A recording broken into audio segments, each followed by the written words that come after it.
Generation 1 UU tier list. I will be ranking all 39 of these Pokemon in this video. Now, 23 of them are actually UU. The other 16,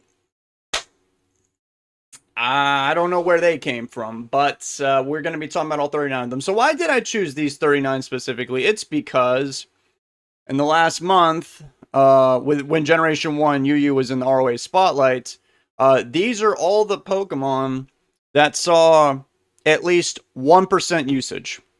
So, if your favorite Pokemon, aka Arbok and Onyx, are not here, well, that's why. It's because nobody loved them. I know. It's so. The order that I will be talking about these Pokemon is the way it's shown on the screen right now, from the least used Pokemon throughout the month all the way to the most used. So it's gonna go, Pinsir, Raticate, Kabutops, so on and so forth until we get to Hypno. Can't wait to talk about Hypno. So first on the chopping block is Pinsir. Pinsir barely made the cut for this video. It was barely used, barely over 1% usage, barely. I don't know if I mentioned it was barely or not. Pinsir is actually a PU tiered Pokemon at the time of this recording. And Pinsir has one of the highest base attack stats, believe it or not. It's base 125. Pretty high, right? So that's good. The problems with Pinsir is everything else. The typing, the moveset, the speed. One of Pinsir's greatest rivals, if you even want to call it a rival, it's going to be Haunter. Haunter is one of the most popular Pokemon in this whole entire format. As you can see, it is literally the 6th most popular. Haunter is literally immune to Pinsir's Slash, Hyper Beam, and Submission, which is its main source of damage. So literally the only way that Pinsir could even hit Haunter is it would need Seismic Toss. That is not up for negotiation. So you need to have that move slot. If you put Seismic Toss on Pinsir, you're basically relinquishing some pretty useful damage in other areas, because you're going to need Swords Dance, Hyper Beam, Slash, and Submission. So that's the ideal thing. But if you show up with that and then they have a Haunter, then you're cooked, and then you just have to sit there and take hits from Haunter. You got to switch out. You got to get put to sleep. It's not very good. And Pinsir would probably be a lot better if it was just kind of faster, because there are some Pokemon that function sort of similarly to Pinsir, like I guess Persian. Persian's whole thing is it just shows up, clicks one button, deletes things, and leaves. And have a nice day. But Pinsir can't really do that because it's getting outsped by quite a bit of Pokemon. It's got a base 80 speed. Not very impressive. You want to be in UU, you want to be at around about 100. 100, I'd say you're kind of fast. But Pinsir, unfortunately, lacks a lot of weapons. I can see why it's ranked PU. I think it would do decent in NU. But UU, there's just too many strong boys here. And there's actually even other Pokemon within this this format that basically function just like Pinsir in the form of a setup Pokemon and like late game sweeper, but they can just do it better than Pinsir. And Pinsir's just a bug type, which just historically Game Freak has not been too kind to that type. So that's Pinsir. If you are debating of putting a Raticate on your Gen 1 UU team, let me help you out with that decision. Don't. Raticate, I discovered, out of every Pokemon in Generation 1 that has a pre-evolution, Raticate has the lowest base stat total in the entire game. It's 343. I mean, I should just stop right there, but I'll continue to talk about it, because I mean, Raticate, it's a decent offensive Pokemon, but oh man, it won't survive out here in this climate. And well, okay, one reason is because it just gets outclassed by other Pokemans, such as like even though Clefable's not really like that, it serves as a normal type that has a guaranteed paralysis move. It's got Body Slam, Hyper Beam, Blizzard, just like the Rat. And then you have more potent threats such as like Dodrio and Persian, and of course Kangaskhan, where they're just kind of all fast and they do a lot of damage, and then that's it. That's their whole shtick. Raticate just they just do it better than Raticate. The only thing special about Raticate is that it carries Super Fang and like Hyper Fang. But of course, you still have, like I talked about with Pinsir earlier, you have a Pokemon named Haunter running around the place, so it's going to have a bad matchup. Granted, Persian can't really do much to Haunter either, but Persian makes up for it because Persian is pretty fast. Raticate I was talking about this when I was speaking on Pinsir's behalf, but you want to be at around 100 base speed. The messed up thing about Raticate is it's supposed to function as like an offensive Pokemon, guys. Its speed is 97. That is not good. That is actually a big problem because there's I believe 6 Pokemon in UU, or not in UU, but like throughout like all the tiers, such as like NU and below them. But if you click on Gen 1 UU and you look at the speeds, there's about a 6-way tie at 100 speed. That's why I said you want to clear that. So the fact that Raticate's barely below that, it's just going to get squashed by so many Pokemon. Like, it's supposed to be outrunning things and, like, getting revenge KOs, what have you, all that. It can't even do that. And it's special. I don't remember what it is off the top of my head, but it's bad. It's really, really bad. You don't want to see it. It's going to make you sad. So you can't take hits. You can't really do that much damage. There's other people that can do more damage than you.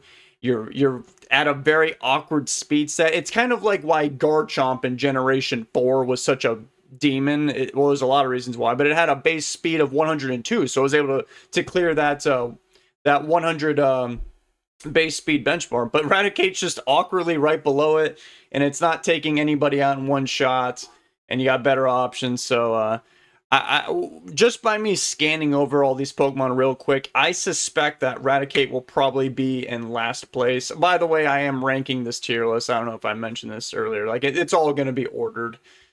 And I think Raticate might get the participation ribbon for this video. Next is Kabutops. Kabutops functions pretty similarly to Pinsir, although I do think it's slightly better. So I'm going to put it a little bit ahead of Pinsir if I even can. Okay. Kabutops, Swords Dance, Hyper Beam, Slash. We can use Body Slam just like Pinsir. They even have the same base speed. Pinsir's attack is slightly higher, but I think Kabutops is ever so slightly better because you can switch in Kabutops into like a fire type attack, whereas Pinsir's just going to get roasted alive. And there are some fire types here. They're not too prominent. Otherwise, Kabutops would just be a better Pokemon. But hey, Kabutops is doing their best. And everything I talked about Pinsir applies to Kabutops. It's just the main difference is ever so slightly different stats, I suppose. But in terms of the typing the Kabutops typing is better defensively, just mainly for fire types and actually normal types as well. I mean, you can switch into like a Clefable, Body Slam, a Persian Slash, and then you can retaliate with a Slash, Hyper Beam, something like that. So and Kabutops has Surf, which also for Golem, and Golem is the 7th most popular Pokemon of the month, which kind of surprised me. So Kabutops can handle that as well. And that's kind of it. Kabutops special isn't very good, unfortunately, but it does quad resist fire, which is huge. It's not really going to be, it's not there for Surf. It's just there as a kind of a last ditch effort. It's a slightly upgraded Pinsir, in my opinion. It's an NU tiered Pokemon, just like Raticate. Raticate and Kabutops both NU. Pinsir PU.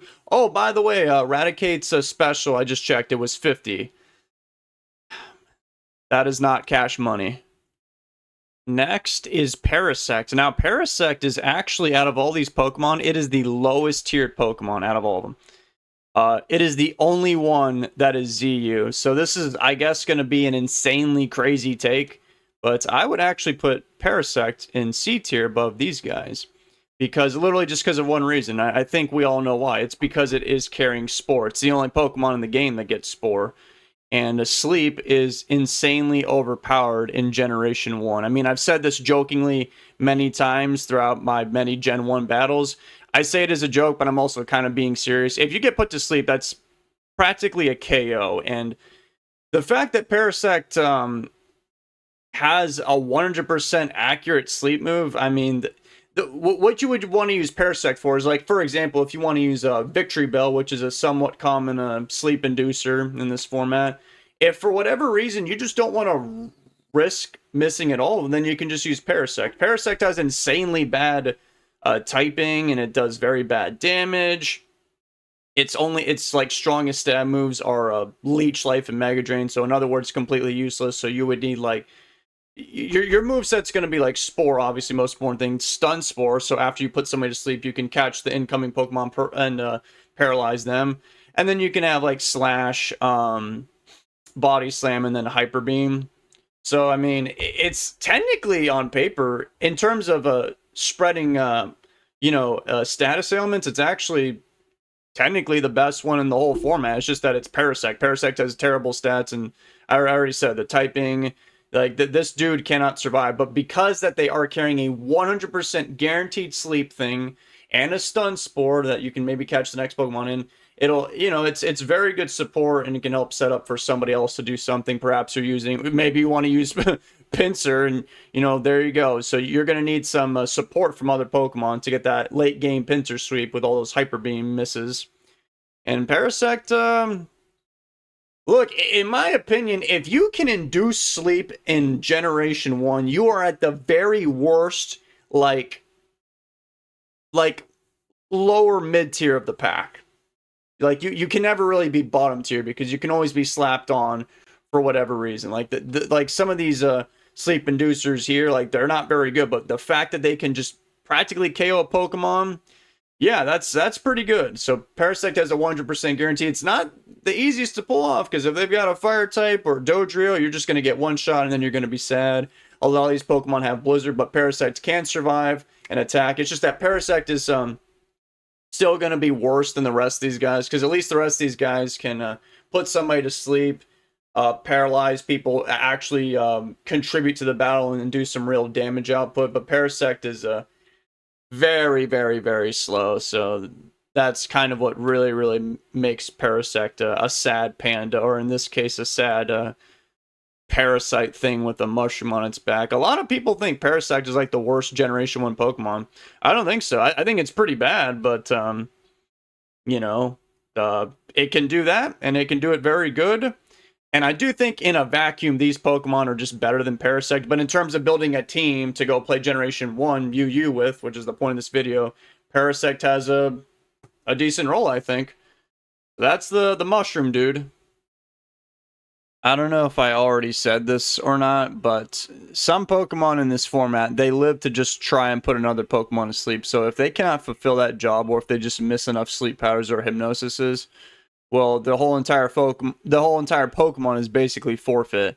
So that's why you could hypothetically use Parasect. So that's why I'm going to put it in C. So up next is Rapidash. I'm going to throw this one in D tier. This Pokemon's pretty fast, although amongst all the fire-type Pokemon here, I would say it is the most underwhelming. It has the least special, and because it is a fire-type Pokemon, its only stab is obviously fire, which is a special move, so it's already doing the least amount of damage.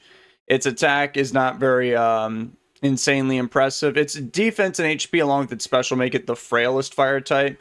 However, it does kind of compensate with speed. It's very fast.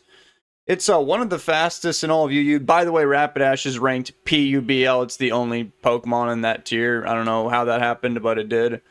So one kind of evil thing that you could try to do is towards the end of the game, you just try to sweep with like fire spinning Rapidash, but that's not really too reliable because Fire Spin has 70% accuracy as opposed to Rap, which has 85.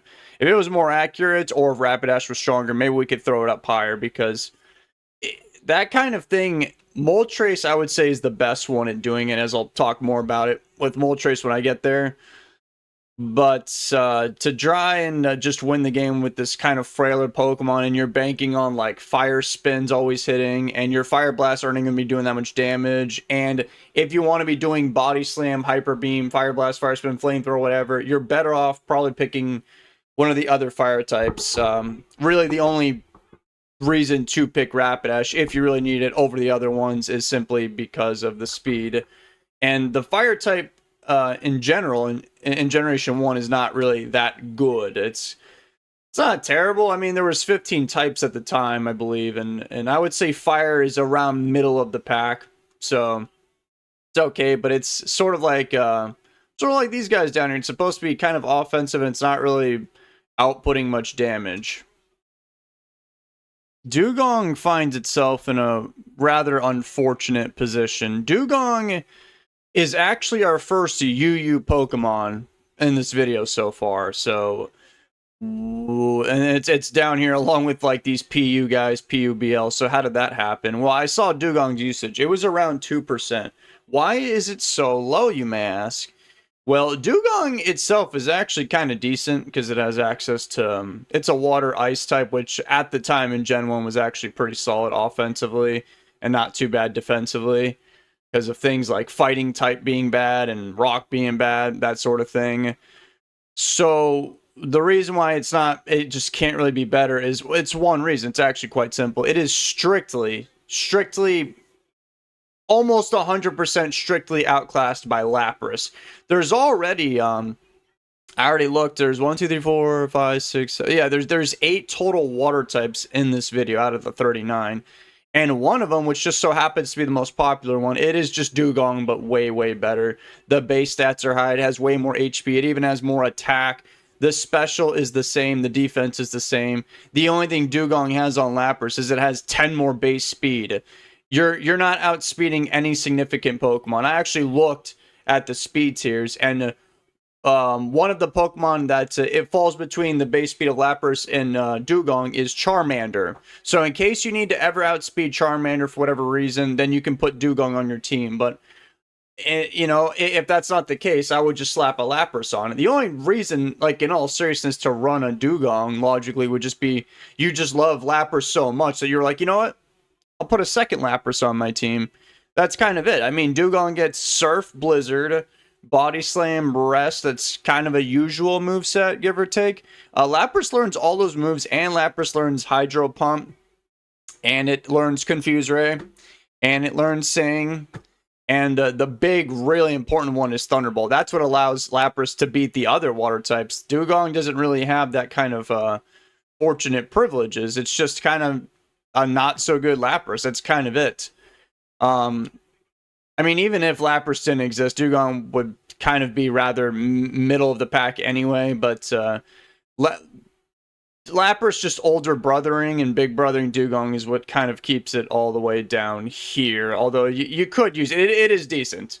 It's decent. It's just that to run, like I said earlier, because logically speaking, you would need Lapras and Dewgong on your same team, because why would you pick Dewgong over Lapras? Well, if you're picking Lapras and Dewgong on the same team, then you're just kind of going to have some redundant weaknesses. Like, what if the opponent just has an electric type? What if for some ungodly reason they have 2 electric types? Now you're going to be in a bit of an issue, because Lapras and Dewgong literally share the same typing and everything like that. So that's Dewgong. Up next, we have Poliwrath. Poliwrath, to me, is a bit of an awkward Pokemon to use. But, I mean, it can be a bit situational. In my opinion, I think it's just like a worse Slowbro. When you look at their stats, Slowbro, I would say, is just better. Poliwrath is just, it has a higher attack, and it's obviously faster, hence the name Slowbro. But, I mean, what are you going to benefit from that attack stat? You're going to use your crushing body slams. You're going to use your submission with a 20% chance to miss. You're going to use your Earthquake. What's Earthquake going to be good for? The electric types that are already going to be destroying you. The fire types, in which case you already have a water type move, Surf, that would be better. So it doesn't really know what it wants to do. You could use Poliwrath, I would imagine, 2 different ways. You either just send it out where it's just like just an attacker, you know, like Earthquake, Submission, Blizzard, Surf, something like that. Or I would imagine the better one, and this is kind of where it's like worse Slowbro, is, you know, Hypnosis, Amnesia, and then Rest, Surf. But, well, if you're going to use a sleep move, and it's going to be inaccurate, you should ideally be like either really tanky or kind of fast. Poliwrath is really neither. Also, defensively, its typing is worse than Slowbro. Slowbro is already pretty good, but it can be a bit inconsistent, and it, like, with just like an unfortunate crit, which happens all the time in Gen 1, an unfortunate crit can ruin Slowbro. I mean, if it's ruining Slowbro, Poliwrath is cooked. Poliwrath is also weak to Psychic and flying type attacks as well. So, I mean, Slowbro doesn't really have those issues. It's just weak to you know, water, or not water, electric and grass. Poliwrath has those and more. So, I wouldn't really recommend it, but I still think it is usable. Well, that's kind of pushing it. I think there's better options out there. Remember, there's 8 water types. This one is, I think, just a worse Slowbro. So I would advise you to stay away from it. By the way, it is an NU tiered Pokemon. And yeah, I don't really like missing Hypnosis a million times, especially if I'm slower. Like, if I'm Haunter, you can maybe get away with a miss or two as long as you don't get paralyzed. But, I mean, if you're already slow to begin with, it's in my opinion, makes more sense to be slow, bro, because you can just get the guaranteed Thunder Wave and then ensure that you're faster than the opponent. And, like, sometimes they can get paralyzed as well. But if you're just sitting there like, Hypnosis, miss, Hypnosis, miss, Hypnosis, miss, I mean, at that point, you're better off picking Parasect. Our next Pokemon, Omastar. I think Omastar is a bit overlooked. I don't think it's extremely good, but it has one of the highest special stats. It has the 3rd highest defense behind, you know, God Awful Onix and a Golem, and, you know, the whole entire format. The typing makes it so that you can, it's sort of like Kabutops, where you can switch it in on, like, any fire type ever and completely wall that thing and then retaliate with a significant amount of damage. Because, like I said, Omastar has one of the highest specials and has access to, I mean, you can put whatever you want on it. It can learn Surf, Hydro Pump, Blizzard, Ice Beam, whatever. And then you throw Body Slam on there. And I would recommend Rest because, if the opponent just simply can't do enough damage to Omastar, well, then they just can't remove it. Persian has Thunderbolt. Persian's a pretty common Pokemon. The 5th most common Pokemon. Its hardest hitting attack is Thunderbolt on Omastar, and that's not even a 3 at KO. It's 4. The most a Thunderbolt will do is 33. So that's a high. That's the highest roll possible. So if you're good at math, you're looking at 4. So if you're up against a Pokemon that has a lower special, like Kangaskhan, Persian, or whatever, it's not too bad. And I was kind of looking around. I thought Omastar would be quite low because, I mean, Omastar's usage rate was slightly below 2%. So almost pretty much never used. But when I look around, I'm like, okay, well, Omastar is going to beat Raticate, Pinsir, Kabutops, Rapidash. It'll kind of go sort of even with these guys. Actually, Parasect would beat it. Beats Nidoking, Aerodactyl, all the fire types. It's going to lose the electric types. It'll probably lose to the water types just because it takes neutral damage from water. But all these fire types are going down. It will struggle, obviously, with the grass types. But the grass types, they kind of show up to put something to sleep. So, I mean, and they're not really too offensively threatening. So if you can get rid of those guys somewhat early on, then Omastar should feel safe. And usually you'll know who the sleep inducers are on the opponent's team pretty early on. If they've got a grass type, you'll usually see it. And then it'll destroy Articuno.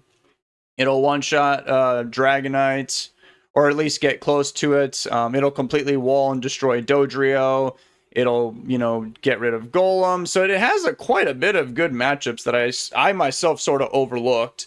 And with those pretty high useful base stats of like the defense and the special defense as well as the special attack, I'm actually going to put it what I suspect to be at the bottom of B tier as this list gets bigger and bigger. I don't think it's significantly better, but I do think it's more reliable than these guys.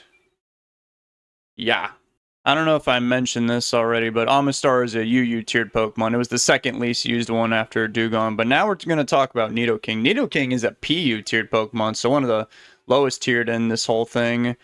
Nidoking, a bit of a jack of all, master of none. This thing has a very deep move pool. In terms of offensive type coverage, I think it is the deepest out of everyone here, except, I guess, like Dragonite, because, you know, Dragonite can learn a lot of things.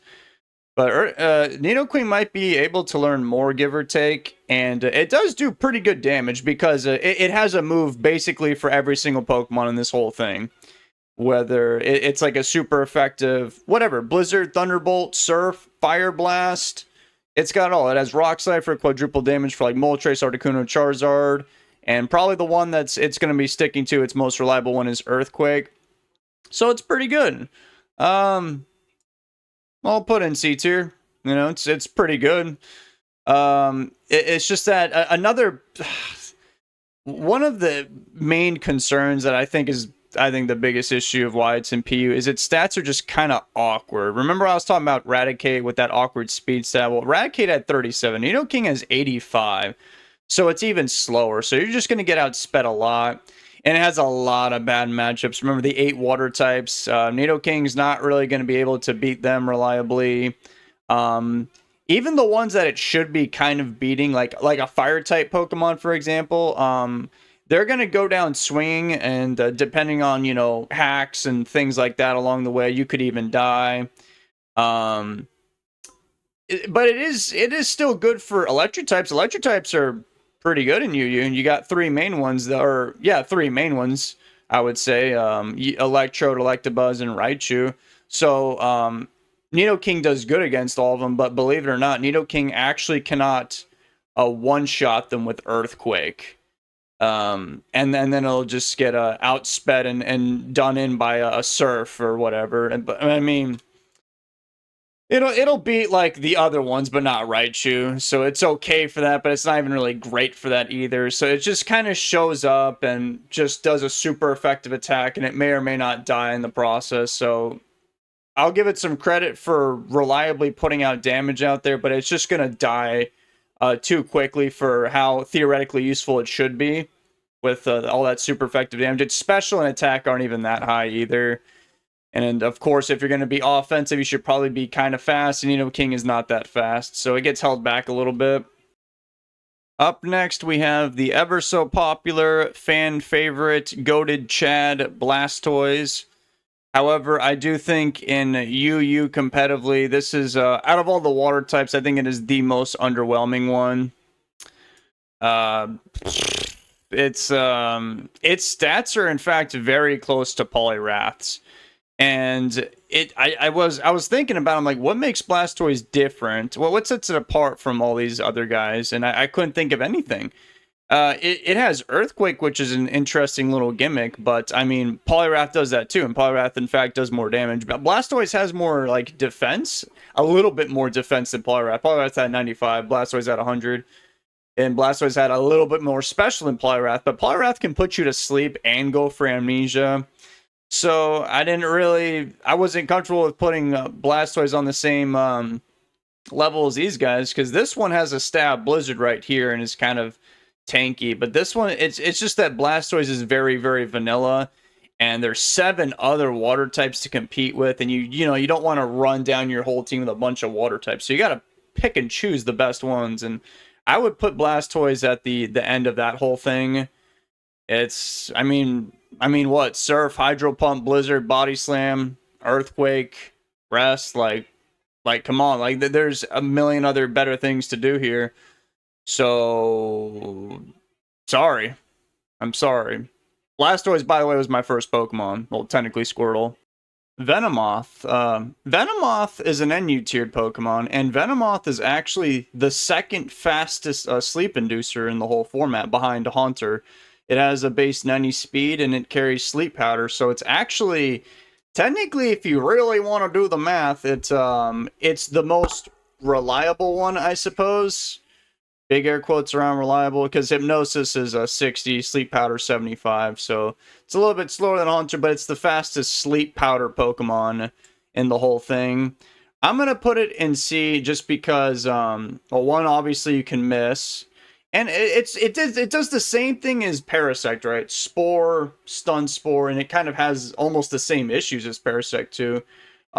If it can successfully, I mean, I hope to God it can put them to sleep, but if Venomoth can put them to sleep and also paralyze somebody else, it kind of just stops right there, because Venomoth has very, very poor damage output. Maybe, yeah, it's in the running for, out of all these 39 Pokemon, the worst in the whole format for damage. Its strongest move is like Psychic with like base 90 special, and it's not even stab. And then your hardest physical attacks, like what, like I believe Double Edge and Hyper Beam if you're crazy, but its attack is like 65. It doesn't really have any offense going for it. It's literally just to put somebody to sleep and paralyze them. And remember, those aren't even 100% accuracy moves, or else I would put Venomoth probably in B. But because that in itself is already risky, and Venomoth is going to do almost no damage, I think C tier is pretty appropriate. But it is a pretty solid support Pokemon if you gotta throw somebody into that slot. Venomoth is a decent candidate. Aerodactyl. man, they did this dude dirty in Gen 1. They don't learn any rock type attacks. Granted, Rock Slide's not exactly wonderful, but, you know, give them something. And the only flying type attack it learns, well, other than wing attack, is Sky Attack. And I've used Sky Attack on Aerodactyl twice on random battles. I missed both of them. Alright. I don't recommend using this Pokemon at all. It's actually one of the not so consistent ones. I believe it or not, and I have uploaded that battle. I battled somebody that was actually using a toxic stalling, yeah, I'll put it right there, a toxic stalling substitute rest Aerodactyl. I'm not making that up. The one really good strength about Aerodactyl is it is the second fastest Pokemon behind Electrode. So it's got that going for it, but its move pool is so like small and awkward. It's defense and special, it's not good. It's like 60. Weak to water, ice, electric, huge, very common weaknesses around here. That toxic thing that I mentioned earlier, well, poison's not really that good in Gen 1, and obviously you can miss on top of that. You don't have like leftovers recovery or anything like that. You can get paralyzed through a substitute as well. It just kind of runs into a lot of problems. I think it was kind of an original idea that they did that. But if you don't use that substitute toxic stalling thing, then you kind of just have to use Double Edge, Hyper Beam, Fire Blast, and I guess like Sky Attack or something. But Aerodactyl's attack, it's actually good. It's 105, but you got no stab, man. And you're taking recoil damage from Double Edge. That Hyper Beam's not going to be doing too much. I mean, I suppose it can maybe be a decent revenge killer or something, but there's a lot of what ifs and maybes and should have's and could have's and would have's. Like, what if it misses this Hyper Beam here? What if it misses Toxic there? It has no stab to begin with. It's not super effective against anything. It's defensively very bad. So all it really has going for it is it's just insanely fast. So if you want to rely on that substitute Toxic thing, good luck. I think it's interesting. By the way, Aerodactyl is NU, which honestly I'm surprised it's that high. Maybe there's something that I'm not seeing in it. Maybe I'm overlooking its inner talents. But even when I battled that Aerodactyl, which I did think was a very, very original and creative, because I never seen something like that. You go to random battles, you get an Aerodactyl, it's always just going to be there for damage. And it's not even that good at that either. And it's just, it has so many weaknesses across the whole board. But it has its moments. But, I mean, if you look at the most common threats here, I mean, it would only do good against, like, I guess like Dugtrio and maybe Persian too. I think Persian. And then I guess Dodrio because it resists both its stab. And then it just has like a lot of losing matchups. Not very good. Not very cash money. It doesn't even really do a good job stopping the fire types because its special is just so low. You can't even switch into that. These fire blasts like safely, and then you could get burned when the fire blast too, which is not very good unless you've got your rest subs toxic stalling your Aerodactyl ready. But that's not really that good of an idea to begin with. But you could try it out if you like.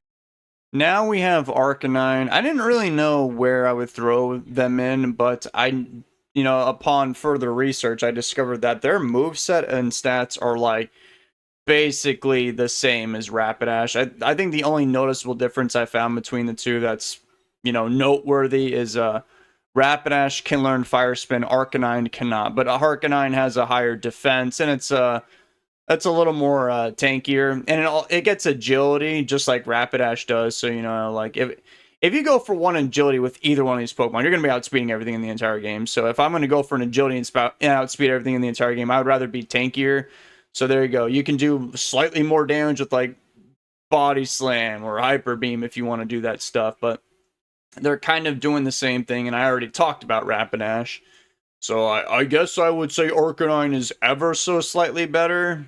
But I actually have, I think, ran into a few Arcanines. And it's not that they're useless. I mean, every single Pokemon in this whole video can be used for something. And I just think it's more underwhelming compared to others. Like, when I saw Arcanine, it was usually a lead because, you know, some people, they like to start with a grass-type Pokemon or Venomoth to try and put something to sleep. They might even start with a Haunter. And people will use their, like, Arcanine because they don't care if, because they want to output as much damage as possible. And if they miss, you know, the sleep power or whatever, then they did a bunch of damage. And then maybe, and if it's not somebody that they can, you know, take care of with that, they might go for Body Slams to try and get some damage and paralysis support. So that's the idea. It ain't too bad, but there's so many other Pokemon on this list that I think fulfill roles more important than that. But from what I saw, the most commonly way used, the most common, the way that Arcanine was used the most common way was, it was just like basically a counter lead to stop other predictable Pokemon. Like, I even would lead with Kadabra and I run into Arcanine, and it could threaten me with you know, 2 Body Slams for a KO with a paralysis somewhere in there too, which, you know, that is a real thing that could have happened. So I see it. I see it. Maybe you could even throw it a little bit higher, but Arcanine hasn't really proven that to me at this moment, so I'm gonna keep it down there for the time being. I don't know if I mentioned it already, but Arcanine is an NU tiered Pokemon, and up next we're gonna be talking about another NU tiered Pokemon. It's Magneton. Magneton is actually the first Pokemon on this list that broke 3% usage from last month. Yeah, I know. All these dudes, they were below 3%. So up next is Magneton. Magneton, I'm going to throw him right around this neighborhood, I'd say. Magneton is one of the 4 prominent electric types you're going to be seeing here, with the other 3 being Electabuzz, Electrode, and Raichu. And I do think Magneton is the weaker or weakest of the 4, because its main issue is that it's very slow. The electric type in Gen 1 is one of the most offensively capable ones in just terms of typing. That's just a good type. It's usually coupled with other Pokemon like these 3 down here that have decent specials and quite fast, and they always are carrying Thunder Wave. But Magneton's kind of slower. Now, one thing Magneton has really good is its special. It actually has one of the highest specials in the whole format. It's base 120. It's only behind like Moltres and Articuno has like 125. So it does a lot of damage. So you can make an argument that it's a bit better because, you know, let's say that you're fighting some kind of Pokemon that one of the many Pokemon here, let's say Moltres, Persian, I don't know, pick one. Most of these Pokemon are faster than Magneton. What Magneton could just simply do is go for Thunder Wave after you attack them. Or, my bad, after they attack you. You go for Thunder Wave, and then obviously you're going to be faster. But there's a lot of, like, what-ifs and I don't knows and maybes in there, because what if a Pokemon simply outspeeds you, puts you to sleep? What if they paralyze you? What if they go for Body Slam, paralyze you, you get fully paralyzed? So that's another thing that could very well happen a lot in Gen 1. Also, because it's just slower, its crit rate is not as good as other Pokemon, and other Pokemon will be outspeeding it, and they have a chance of critting Magneton, and poor little Magneton will die. And another reason, which I believe keeps it a bit weaker than the other electric types, is the ground types. The only 2 notable ones here, it's just Golem and Dugtrio, nothing fancy, but the other 3 can at least do something. Like, if you're Electabuzz and you're expecting a Golem or Dugtrio switch in, you can go for Psychic or Seismic Toss. Raichu, obviously you got Surf. Electrode can't do anything to Golem, but Electrode can outspeed Dugtrio and just blow him up. But then you have Magneton, who just kind of gets stopped in its tracks by both of them. It can't do any damage to Golem, and then it'll just die, and then it'll get outsped by Dugtrio, and then it'll do not that much damage with Double Edge or Hyper Beam, whatever you use on Magneton, then you just die right afterwards. So it does get stopped by those guys. But pretty reliable damage output, I would say. It's kind of sort of similar to what I'm imagining in my mind to, like, I guess Omastar, where it's sort of a slower Pokemon, and it has a high special just like Omastar, but I think defensively Omastar would just be better. The electric type isn't very good defensively. I mean, the only practical thing you're going to be resisting is other electric attacks, and you wouldn't really send in Magneton as a counter to, let's say, Electrode. You would just send in, your ground type or your grass type, right? That just makes more sense, because if you send in the grass type, you can put them to sleep. If you send in the ground type, you click Earthquake for free, so it's not even really a check to that either. But I mean, it does do a lot of damage, so it is an NU tier Pokemon. I think it does probably really good in there, but I think there's just better options. As you've seen already, there's a theme where a lot of these Pokemon aren't too bad. It's just that they're simply outclassed. In Gen 1, the roles were very, very similar. They were, all of Generation 1 was running off of just like a bunch of popsicle sticks and Elmer's glue being held together with some duct tape. Like it wasn't anything too complicated. So if there's one Pokemon or more that just do what you can do and slightly better, it's better off just taking that. And yeah, and I mean, even the other electric types, if needed, you can go for Thunder Wave on the opponent. And then they could just simply not move. Boom, boom. The problem solved. So yeah, the one good thing about Magneton that makes it special, just a very high special and just consistent Thunderbolts. Other than that, I would recommend other choices. Next, we have the legendary Firebird Phoenix, the Moltres. Moltres? I actually did see a few times. It's an NU tier Pokemon, so it's pretty uncommon. It saw about, I think, 3.5% usage, so no one really used it. But when I really thought about it, Moltres, I think a bit slightly underrated. Moltres, I mentioned Moltres earlier when I was talking about Rapidash, so I'll just talk about it now. So Moltres is tied in UU at least for having the highest special. It's tied with Articuno. It's base 125.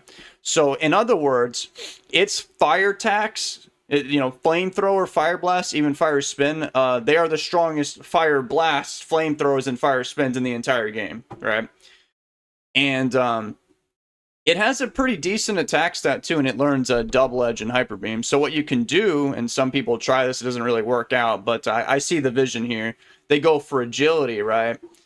And then they try to basically reverse sweep the opponent's team. So obviously that was kind of the idea with Rapidash, but Rapidash is already fast to begin with. Rapidash can't make itself stronger. Moltres is already strong out the window, you know what I mean? So if it gets its speed, if it goes for one agility, it's faster than everything in the entire game, and its special stat is so insanely high that it if the conditions are right or whatever, it can in fact reverse sweep you. Those fire spins I was talking about with Rapidash, they're okay. They're not too reliable because it's 70% accuracy, but they are much more vicious from Moltres because, I mean, you got to think. Fire Spin, very weak move, but it's coming from a fire-type Pokemon, so it's Stab, so it gets a 50% boost on top of that, and it's coming from Moltres, who has a very high special stat, the highest special stat in the game, so it actually does the most damage from its trapping move out of everybody else in the game. So that's something that I think a lot of people overlook. I even overlooked it myself, but when I was just looking at its moves, I was like, huh, what if somebody did that? So the reason I'm going to put it in B tier, well, one of the first common, obvious reasons is because there's a million water types going around here. I mean, they're just going to stop Moltres in its tracks. That whole fire spinning thing, just like when I talked about Rapidash earlier, it's not very reliable because it's 70% accurate. But if you go for an agility, you don't even have to really rely on fire spin. You've got a very strong fire blast, a flamethrower if you like, a decent double edge, a hyper beam. So Moltres, pretty, I think a bit underrated. It's an NU tier Pokemon, but I think it's one of the strongest that we've talked about so far. Now we have Vaporeon. Vaporeon, I would say, it's probably around the same power level as, say, Omastar. Vaporeon, pretty similar to Blastoise, actually, but I think it's a lot better because, well, one, it has a million more HP. It has a bit more special, which is kind of like a double whammy because since you're a water type and your stab moves are only water type, which are only special moves in Gen 1, you're basically your special defense, because the special stats special attack and defense in Gen 1, you're much specially tankier. Your HP is higher, so you're way more specially tankier, and even your special attack is considerably higher because your special's higher, and you're getting access to stronger stab moves as opposed to Blastoise. Blastoise's only really good thing over Vaporeon that was noticeable was Blastoise has a base 100 defense, which is pretty good. Vaporeon had 60, so it's a bit of a drop, but like I said, Vaporeon has so much more HP that it compensates for it, and it has the higher special. So it just kind of does everything that Blastoise can do. And it even gets access to Acid Armor. Blastoise has a slightly higher attack stat, but I mean, if you're clicking Body Slam with Vaporeon or Blastoise, you're probably not trying to really do damage. You're probably just trying to paralyze them and then, you know, try to try to ruin their life like that. But in terms of Surfs and Blizzards and that kind of stuff, Vaporeon is better. It's better for survivability, Acid Armor, Rest, all that. Another, I guess, a key difference, if you want to call it that, between the two is Blastoise gets Earthquake, but I already ran like the damage calcs. Earthquake on Blastoise isn't really that impressive, like, because you're only going to be using it obviously on electric types. You're not going to use it on a fire type Pokemon. You got Surf, dude. The Earthquakes from Blastoise, they only do a little more than like Surf, right? And unless you want to try and miss Hydro Pump 5 times in a row, but you probably would like to stick with Surf. So once again, you would just pick Vaporeon for that job. And the Surf from Vaporeon, because remember, it does more damage than Blastoise, is that Surf from Vaporeon's about, give or take, as much as the Earthquake from Blastoise. So I just think it's a strict upgrade. So Vaporeon lands themselves in B tier. Charizard is the first Pokemon to break 4% usage rate. Charizard is an NU tier Pokemon. And I think I'm going to throw it literally right next to Moltres. They kind of do the same thing, but differently at the same time. I don't really know which one's better. If I had to choose to put one on my team, I would probably pick Moltres, but Charizard can do a very good job at it as well. So remember I was saying Moltres uses like agility and then, you know, Fire Blast, Fire Spin, that whole thing. Well, Charizard, instead of using agility, uses I think the best moveset with it is Swords Dance. Swords Dance, and then you got your Fire Blast, and then Earthquake and Hyper Beam. So, you know, it's the same kind of idea. Late game, reverse sweep, that whole thing. But I've just run some damage calcs here and there. And Charizard is actually pretty decently fast. It's got base 100 speed, so it's faster than most. It's in that convenient 100 speed benchmark that you would like to reach. Preferably break through it, but, you know, at least you're there. But there's still some Pokemon that are faster than you. The electric types will still give you a problem. And the water types you can't really dispose of, even after a Swords Dance plus Hyper Beam. But then again, Moltres couldn't really do much better against those Pokemon that I just spoke of anyway. But it's just kind of a situational thing. But I do think Charizard might be, I don't know, better, but perhaps more reliable because it has Earthquake, which is a 100% accurate move. With Moltres, depending on your moveset, you might be relying on Fire Blast and or Fire Spin, which I think, even though it's not the most honorable thing, if you're going to try and win with Moltres late game with agility and have Fire Spin on it, or I mean, you should have Fire Spin on it if you're going to have to resort to that maneuver. But Charizard does have that, well, my bad, it's not even 100% accurate because in Generation 1, there's a 1 in 256 chance of missing any attack, really, unless you feel like running Swift on your Pokemon. So that's kind of the idea. You just Swords Dance up with Charizard and blast everything down with the Hyper Beam. But like I said, I did damage calcs, and a lot of these Pokemon will still unfortunately live. So perhaps if you've injured enough Pokemon, it can pull through. It's basically like a Pinsir, but much more upgraded. And it has a fire type attack to help. But as a matter of fact, its moves that moveset Swords Dance, Earthquake, Hyper Beam, and Fire Blast. The only Pokemon that actually resists all of those together is Aerodactyl, and like in the whole game, I mean, like Omastar right there, Kabutops. You got Earthquake, Haunter, Earthquake, Hyper Beam does good against most Pokemon in general, and then of course you got that handy dandy built-in strong special Fire Blast attack for the ice type Pokemon, as well as the grass and bug that you might be running into. So it's very reliable. It's just that it might be hard to pull through because Charizard's not that fast, and it's not really that tanky to begin with either. So it'll probably fall short, just like Moltres. So they're pretty even in power, I'd say. Up next, we have a UU tiered Pokemon. This Pokemon, Tentacruel, actually saw about 7.5% usage, whereas Charizard, the previous Pokemon, was 4.5. So a bit of a, a gap right there, I'd say. I think Tentacruel's, so far out of all these Pokemon we've talked about, I think it's the best one. I'm going to put it there as our first A tier Pokemon. It basically kind of does like what these Pokemon were doing, but I think it does it better. So, for example, it's special, very high special. It has a base 120 special. So, it's about on the same level as it's almost as high as Moltres. So you already right out the gate, you got a strong Surf, you got a strong Hydro Pump, Blizzard, whatever. Another thing too is it takes a page out of Charizard's book, and it actually also learns Swords Dance, and it has Hyper Beam as well. It doesn't do it as well as Charizard though, because Charizard and Tentacruel do in fact have the same base speed, so it could get awkward. It could be they could run into a speed tie. So theoretically speaking, Charizard could actually beat Tentacruel in a 1v1. It just goes for Swords Dance and Earthquake, and that's it. But I think you having that ability to go for those late game hyper beams, as well as having those very strong Surfs and Blizzards that are about as strong as these two, right? And you're way faster than Vaporeon and Omastar, right? And having the ability to go for these, attack boosted hyper beams, I think it lands it considerably ahead of these guys, right?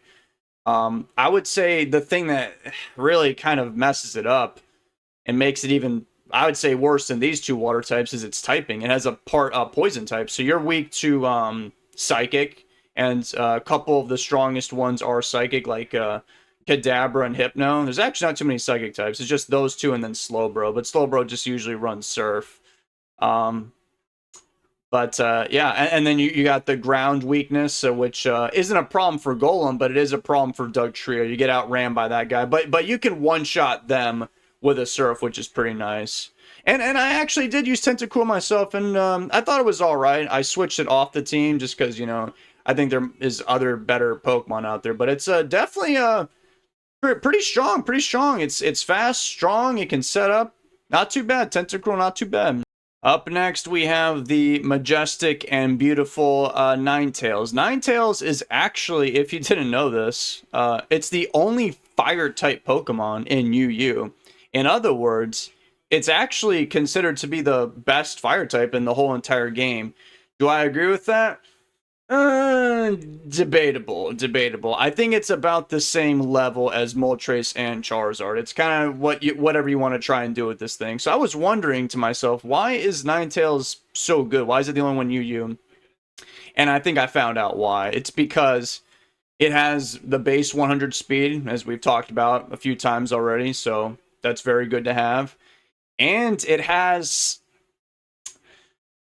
a very, very, very irritating move. Very irritating move. And I think that's why it's in UU. And I think it's solely because of this one move. It learns Confuse Ray. And if you look at all these other Pokemon here, so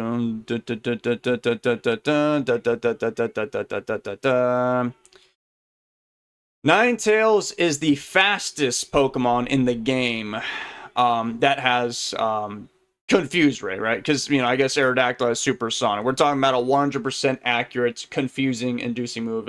Ninetales is faster than Haunter, if you did not know. Haunter's base 95 speed. Ninetales is 100, so that's what I think people are up to, and I think that's correct, because now that I think about it, every now and then when I did battle a Ninetales, just to point this out, Ninetales had about 7.5% usage. Whenever I did see one, it's like the first thing that thing does when it hits the field, boom, Confuse Ray. Then you start hitting yourself, right? And it's very irritating.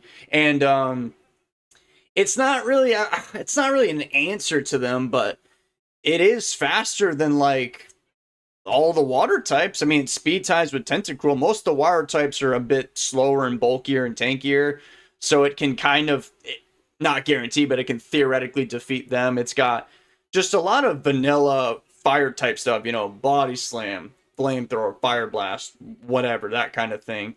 And it does unfortunately learn fire spin, right? Already talked about that with Rapidash and stuff. But it also has a base 100 special along with that speed, so it does more damage than Rapidash. So I think actually the better fire spinner between the two of Rapidash and Ninetales would be Ninetales, because it's not as fast as Rapidash, but it outspeeds enough Pokemon where, you know, if you're going to rely on Fire Spin, you're probably not in a very good position to begin with. And once again, you've got Confuse Ray anyway, which you'd probably be clicking first over Fire Spin to begin with. So I don't really know what the most optimal moveset is with Ninetales, because I never use it, but I would imagine it'd be like either Flamethrower, Fire Blast, then Body Slam, and then Confuse Ray, and then some kind of flex move, probably Fire Spin. So it's literally as good as it is. It might even be better than Moltres and Charizard.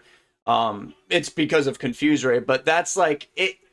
As annoying as it is technically only 50%, but that's it happens too much, and then it can also not happen, and then you waste your time. But I think it's obviously most of the time better to just rather go for it than not, especially if you're outspeeding the opponent and you don't have a way to remove them with your fire type attacks. But I do think it's not, because Moltres and Charizard are NU, and I don't think Ninetales is like that much better than them. I think they're all around the same level. So if those two are NU, then Ninetales needs to be NU. And if Ninetales is UU, then I think those two should be UU. Because at least Moltres and Charizard have a somewhat reliable game plan. You know, I click Agility, I click Swords Dance, I unalive the enemy's team. Whereas with Ninetales, it's like, okay, let me just flip this coin. Okay, let me do it again. And that's kind of its game plan, which isn't super reliable. But I have to admit it is very, very irritating. If you've ever played Gen 1, Confuse Ray, one of your natural enemies, I swear. It's ingrained in your mind. So I gotta give credit where credit is due. And yeah, I think it's pretty solid, pretty good fire type. We're going to be talking about Victreebel next. Victreebel, pretty solid. It's a NU tiered Pokemon. It's a grass type. And it's actually our first grass type. Oh, wait, never mind. I forgot about poor Parasect. I'm going to throw it as around about middle of the pack at the bottom of B tier, because it's kind of like Venomoth, but I think it does it better than Venomoth. Because if you remember when I was talking about Venomoth, the problem with that Pokemon is it's very, it's one of the more reliable. It's actually one of the most reliable sleep inducers. I'm talking about Venomoth, by the way, because it's pretty fast for having sleep powder. But after that, you know, it can do a stun spore and all that, but after that, it just kind of just stops and hits a wall. Venomoth's biggest problem is it just doesn't do any damage, but Victreebel actually can put people to sleep. It can paralyze them, and it does do decent damage. It has Razor Leaf, which is pretty good. Stab and, you know, crits and all that is fun. And it gets Body Slam as well, which Venomoth does not have. It can even have Swords Dance and Hyper Beam if you want to do that. So basically, I think it just does whatever Venomoth can do, but just ever so slightly better. It's just kind of like, I believe, to be strict upgrades. I mean, they're both weak to fire. Victreebel is also weak to ice, but they're also both weak to psychic. They take neutral from ground. These are like the most common types of attacks in Gen 1. They're both neutral to normal. Victreebel resists electric, so it's kind of about even, but I think Victreebel can just provide more to the team generally. Even if, I mean, I literally just checked this on, I did a damage calc literally just now. Articuno, as we know, it's tied with Moltres for the highest special in the game, and Victreebel will actually live a Blizzard at full health. It's the most that Blizzard will do to Victreebel is 99%. I know, right? If Victreebel was destined to survive and at least have one shot of getting a sleep powder off before it gets annihilated. I would say one noticeable weakness for Victreebel as opposed to Venomoth is it is slower. It's got base 70 speed, but usually with these more like status support Pokemon, speed's one of the not so important things. Venomoth kind of gets away with it because it's nice if you're faster, right? But Venomoth can't really take advantage of the speed later on by doing damage because it just doesn't really do any damage as opposed to Victreebel. So that's why I think there's a bit of a step up right there. The first Pokemon to break 8% usage is Tangela. Tangela is a just monograss type Pokemon, and it is a UU tiered Pokemon. Honestly, I'm not entirely too sure myself of how I feel about it, but I think I'm going to comfortably put it like right behind Venomoth. Tangela's thing is, you know, as you can imagine, Sleep Powder, Stun Spore, of course, but it's so it's really slow, right? So it doesn't have that going for it like the way Venomoth does, how it can outspeed opponents. But it is it's very tanky. It has 115 base defense, pretty good, and a 100 defense, not too bad, and it learns growth. So the problem with Tangela is I don't really know what the most appropriate move set is on it and where to slap it in on a team in terms of team composition. Because by the way, another thing that this guy gets is bind, but bind is 75% accurate, whereas Victory Bell, I didn't even mention this. Victory Bell, if you want it to be a despicable person, Victory Bell does learn rapid. It's 85% accurate, so that makes it, you know, better than that already. But I guess the idea, what I'm imagining the goal with Tangela is, and I did run into this at one point in time, but I did defeat it, and it wasn't that much of a problem, is it uses growth, right, to get insanely strong, and then it just mega drains everything in its way. But the problem is, it's kind of like that's like I don't know if you guys are familiar with it with my ADV videos, but it's like using like Suicune or something in Gen 3 and going for like Calm Mind, Rest, Sleep Talk. It's a bit passive, but like Suicune, it's much easier to pull it off with Suicune. With Tangela, it's just too slow. It doesn't really do damage. It's got a lot of weaknesses as well. You got all the fire types, all the water types are faster, and they're all carrying Blizzard. There's that Dodrio right there. We haven't even got there yet. It's Articuno, massive threat. You know, other people like, you know, Haunt or whatever. So it can do decent. Like it does kind of stop some Pokemon in its tracks. Like it'll stop Dugtrio entirely. It'll easily 1v1 that guy. Dugtrio can't do any damage. Same thing with Golem. Golem would be forced to go for Explosion to stop Tangela, which I guess if you want to do that, you can.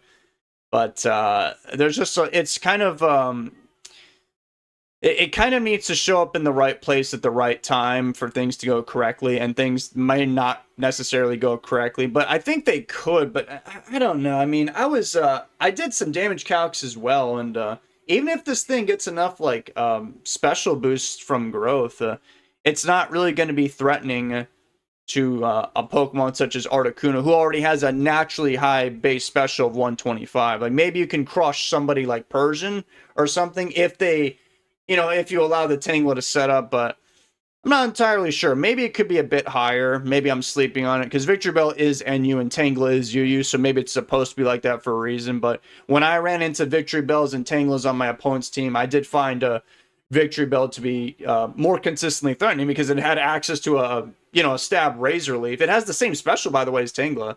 Razor Leaf does more than Mega Drain. Tangela cannot learn Razor Leaf, and it always crits, and it's faster too. It's it would just, I think it just provides more, and it has the wrap, like I just said, which is more reliable than Tangela's bind. So maybe you could go for growth a million times and then rest up with Tangela or something like that. I'm not entirely sure. I didn't run into that.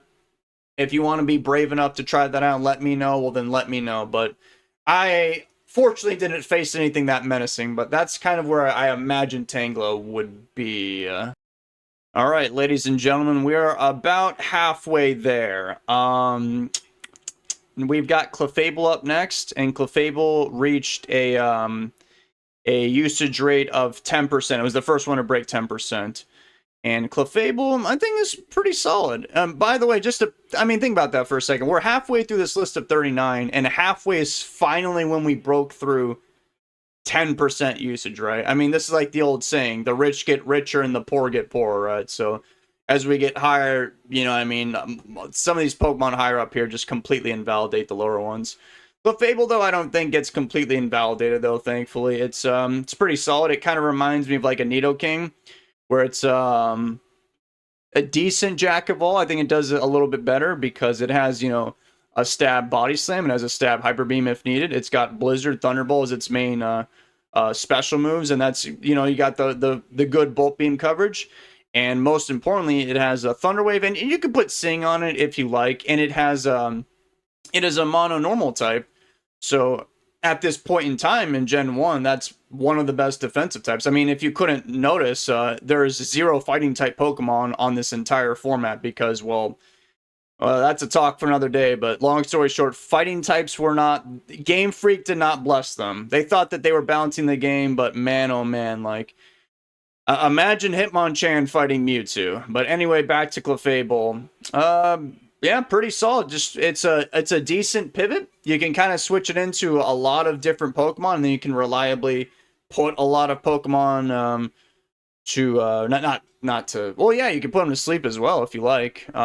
If you want to use Clefable as your sleep inducer, but usually they come in and just paralyze things. If it's a ground type, which isn't too common, such as, you know, your Nidoking, which is very, very rare, or the more commonly seen Golem or Dodrio, you got Blizzard. So Clefable can beat those two as well. Golem would have to blow them up to call it even, but Dodrio can't 1v1 Clefable. So it's honestly one of the more, actually not even more, one of the most reliable paralysis spreaders because it's more reliable than any Pokemon that learns stuns for, obviously, because Thunder Wave is 100% accurate. And then the ones that are getting Thunder Wave, just by looking at the ones ahead, they're like the electric types, Slowbro, Dragonite. So Clefable's, defensively speaking, yeah, it's very good. It's can take hits a lot better than that. It just can't really do too much damage. But I mean, it's got that body slam too. It's stab. So you might not even want to be going for Thunder Wave. You can just click Body Slam, and then you get the double whammy. You got your stab damage and a paralysis. That's one way to make the opponent throw the computer out the window. I just now noticed that this tier said F the whole entire time, and I meant to say Gen 1 UU from the beginning, so I just now changed that, so... Better late than never, I suppose. I also think I messed up here. I meant to put Clefable at the very top of this one. I think it's very much more reliable than all these other Pokemon, just because of that guaranteed Thunder Wave and having a pretty safe pivot and decent damage output. So up next we have Electrode, the next electric type Pokemon we're going to be talking about. This one is UU. And Electrode, if you did not know, is the fastest Pokemon in all of Generation 1, period. It is the fastest. So, of course, it's going to get some points for that. I'm going to throw it in A tier.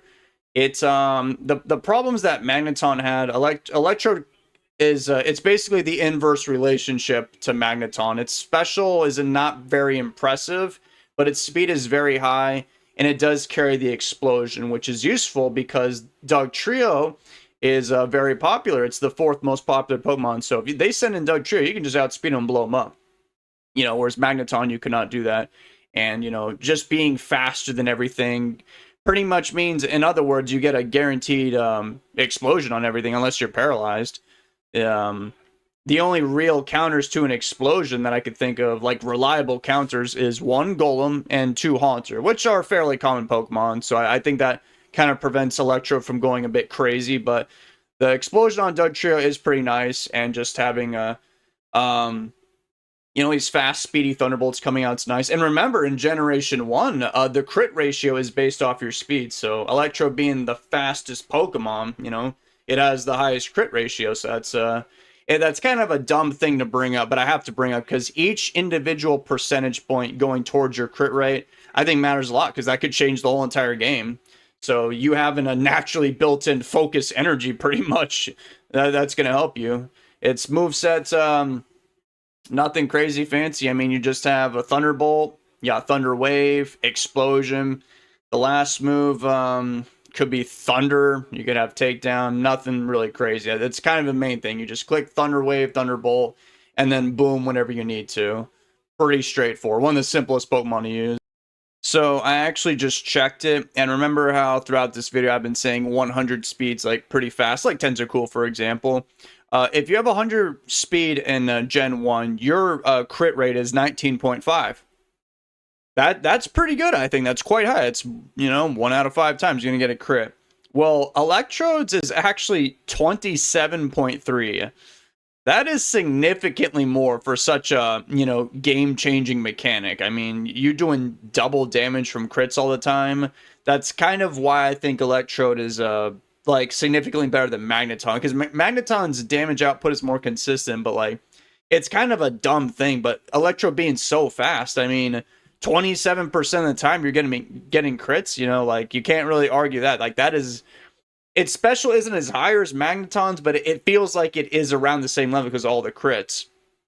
So next we have Venusaur. Venusaur is actually a PU tiered Pokemon. It's one of the lowest tiered Pokemon in the whole format, and I think, relatively speaking, it might in fact be possibly the most underrated Pokemon out of everyone here.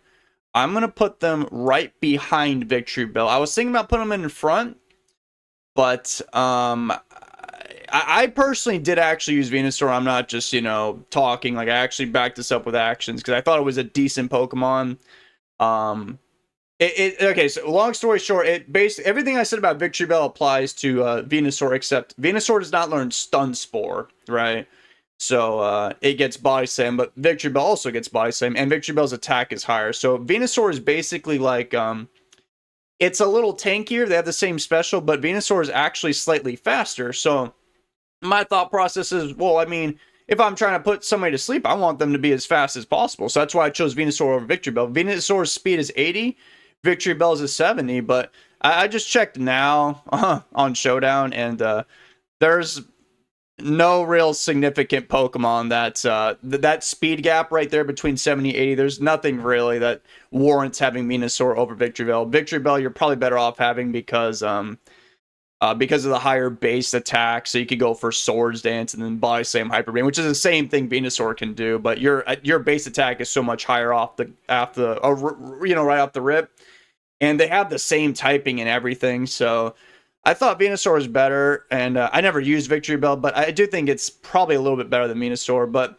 yeah, it's a PU tier Pokemon, and I don't really think that's correct. I think it should be at least NU.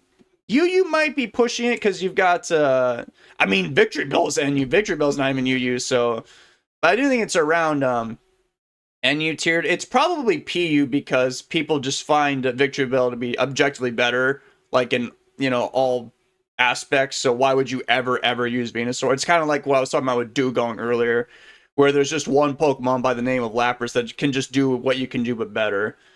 But I was blissfully ignorant of that, so that's why I was running around with a Venusaur, and I thought it was all right. It's kind of like I think it's a little bit better than these two guys because Venusaur has Razor Leaf, and it's not really fast, but it's got a decent speed where it can outrun a couple Pokemon. Like, it is faster than Magneton and Dewgong, I suppose. I mean, I did run into a few Dewgong, so it helped out. But yeah, stick with Victory Bell. But yeah, you see where I'm putting it. I'm putting it at the bottom of B tier. At the very worst, the top of C tier, and it is a PU tier Pokemon. Other PU tier Pokemon is like Pinsir and stuff, and like Rapidash being PUBL. So I think it's a bit slept on. I'm going to be switching Electrode and Tentacruel. Up next, Gyarados. Gyarados, it's a Pokemon that kind of reminds me of what Nidoking does. It just has a bunch of attacks. It's kind of like the Pokemon that you would show up, on your first, Let's Play a Pokemon Red and Blue, and it's just a Pokemon with a bunch of different strong attacking moves. It has a deep move pool. Gyarados gets Body Slam and Hyper Beam as its main physical attacks, and then its special attacks. It's got everything you need. Surf, it could be Ice Beam or Blizzard. You got Thunderbolt. It even learns Fire Blast if you want to use that. Very deep move pool. I'm going to put it right ahead of Tentacruel. What makes Gyarados actually pretty good that I didn't really think about is it just kind of beats like most of these Pokemon down with just sheer super effective attacks, because the only thing it has two weaknesses. One of them is Rock, which some people forget about, understandably so, because, well, let's look around. We have Dugtrio learns Rock Slide. You're going to get obliterated by a Surf, buddy. And then we have Golem. You're just going to get outsped, and you're going to die to a Surf. So its Rock weakness is pretty much non-existent. But the main problem that kind of stops it from S tier is admittedly these pesky electric types. So Raichu, Electabuzz, and Electrode. Mainly those three. And, you know, it just... And actually, Haunter, too, does get Thunderbolt and even Persian.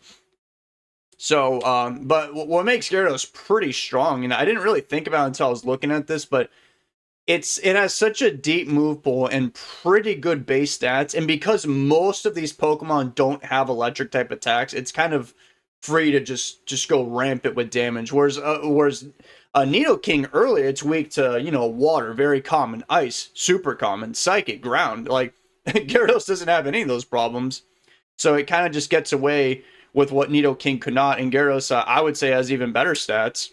So, and another big thing, I gotta mention this, that makes Gyarados pretty good, one of the best water types, is the fact that it learns Thunderbolt. Lapras is the only other one that can do it. So, you remember how I said there's all these water types running around? Well, Gyarados beats them, except Lapras, but we'll get to that later. So, I mean, you know, the worst thing that could happen is you lose to a speed type or another Gyarados. But all these other ones that we've already talked about, yeah, they're not going to appreciate your Thunderbolts. The fire types get crushed by your Stab Surf. You got Blizzard or Fire Blast or whatever you want to use for grass types and stuff. It's got it all. It has a reliable attack for pretty much every single Pokemon, or almost every single Pokemon in the format. So that's pretty nice to have. Gyarados, UU tiered Pokemon, it saw a 15% usage rate. Next Pokemon, also UU, it saw 18%. So we're actually starting to see these Pokemon now. Like if you were to load up a UU battle, this is kind of the faces you'll be running into. We've got Articuno. Articuno, pretty solid. Pretty solid. Nothing crazy good. It's not bad. It's nothing insanely good. It has pretty good stats. It is tied with Moltres for having the highest special in this tier with 125. And in other words, it is the strongest Pokemon that sends Blizzards out, which Blizzard, very strong move in Generation 1. Articuno is I don't think it's the best Pokemon to be doing it with, but it is the Pokemon that does the most damage doing it, if that makes sense. So why isn't it higher? Well, Articuno, it's just kind of the ecosystem that kind of stops it from being a bit better. So like one reason is, if you couldn't tell, there's a million water types running around. Articuno doesn't really do good against them. But I mean, yeah, I mean, of course, it can obliterate some of these people, like Dragonite, easy one-shot, Dodrio, dead, Golem, dead, Dugtrio will not, it won't knock out Articuno with a Rock Slide, and then you can obliterate them back. It's pretty close to A tier. You could argue throwing it in there, but it's just that there's so many water types that, you know, people, they're just going to save the water types and then send them in on Articuno, and then you're just stuck. But I would say one very big reason why I'm going to keep it in B tier pretty comfortably is because of Lapras. Lapras, very, very common. Lapras is the second most popular Pokemon in UU as of the last month.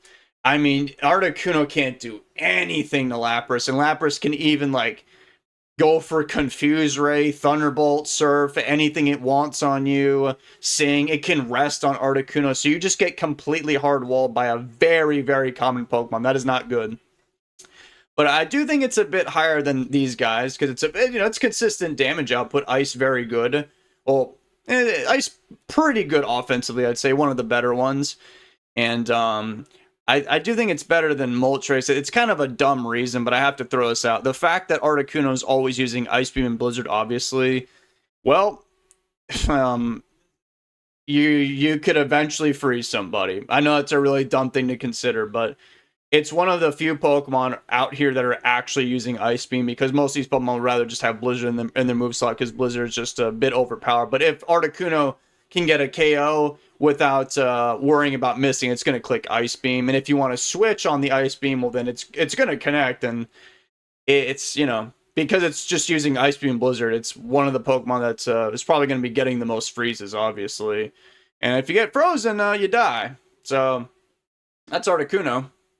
Now we're going to be talking about the first Psychic type Pokemon in this list. This one saw a 19% usage rate. It is Kadabra. Kadabra, I'm literally going to throw it in A tier so far. I think it's the best Pokemon we've seen. I myself have used Kadabra. If you saw some of my Gen 1 UU battles, you know that. It was my lead. It's if you ever seen my OU battles, I would like to lead with Alakazam. So I'm pretty much I'm just using the same exact moves on Kadabra. It's the same exact thing. So what I do is it's pretty straightforward. It's just Thunder Wave, very infuriating move, very good for Gen 1. Kadabra being fast, it allows it to outspeed most Pokemon, paralyze the other lead, whatever. So you got Thunder Wave, you gotta have Psychic, obviously. And then I like Recover. You kind of gotta have that. It's I think actually, unless I'm mistaken or I overlook somebody here, Kadabra is literally the only Pokemon that can recover. It can get back 50% of its HP like that. That is huge. And then your last move slot, it's kind of tied, and I don't really know which one's better myself, even though I've used Kadabra. But it's either Seismic Toss or Reflect. Reflect makes it so that Kadabra just feels like this indestructible wall, but then you run into like Hypno, and then you can't really fight back because you can't really do much damage without Seismic Toss, and then you got to rely on Psychics, and then getting Spadef drops and all that, and Paralysis, and blah blah blah blah blah. But that's kind of the idea. I think the better move sets, if I had to choose, if you want to try this, just Psychic, Thunder Wave, Recover, Reflect, boom.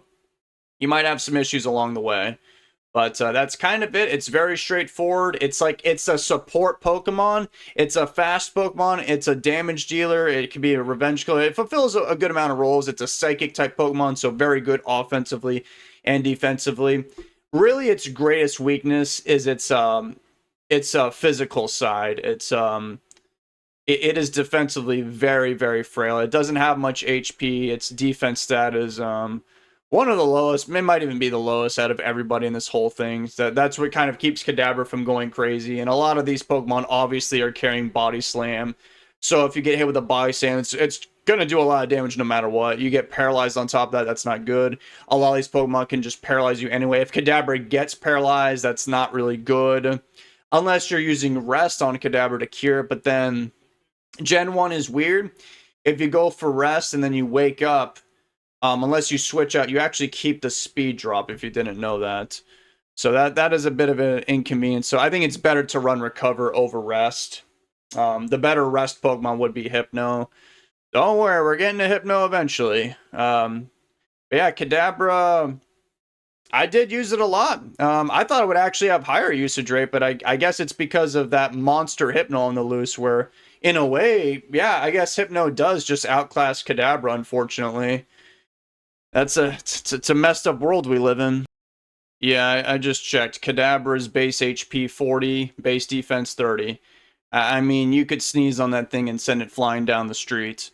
Next Pokemon is Electabuzz. Electabuzz UU, and saw 23% usage. I might be being a bit too harsh on it, but I think I'm comfortable putting it at the very top of B tier because it's got, reliable Thunder Wave like Clefable, but has the nice stab Thunderbolt. Which ain't too bad, and it's fast. I've already talked about Magneton. I think it's the weakest of all the electric types, but I think the second would be Electabuzz because I think what makes Electrode and a Raichu better, and I'll get to Raichu eventually.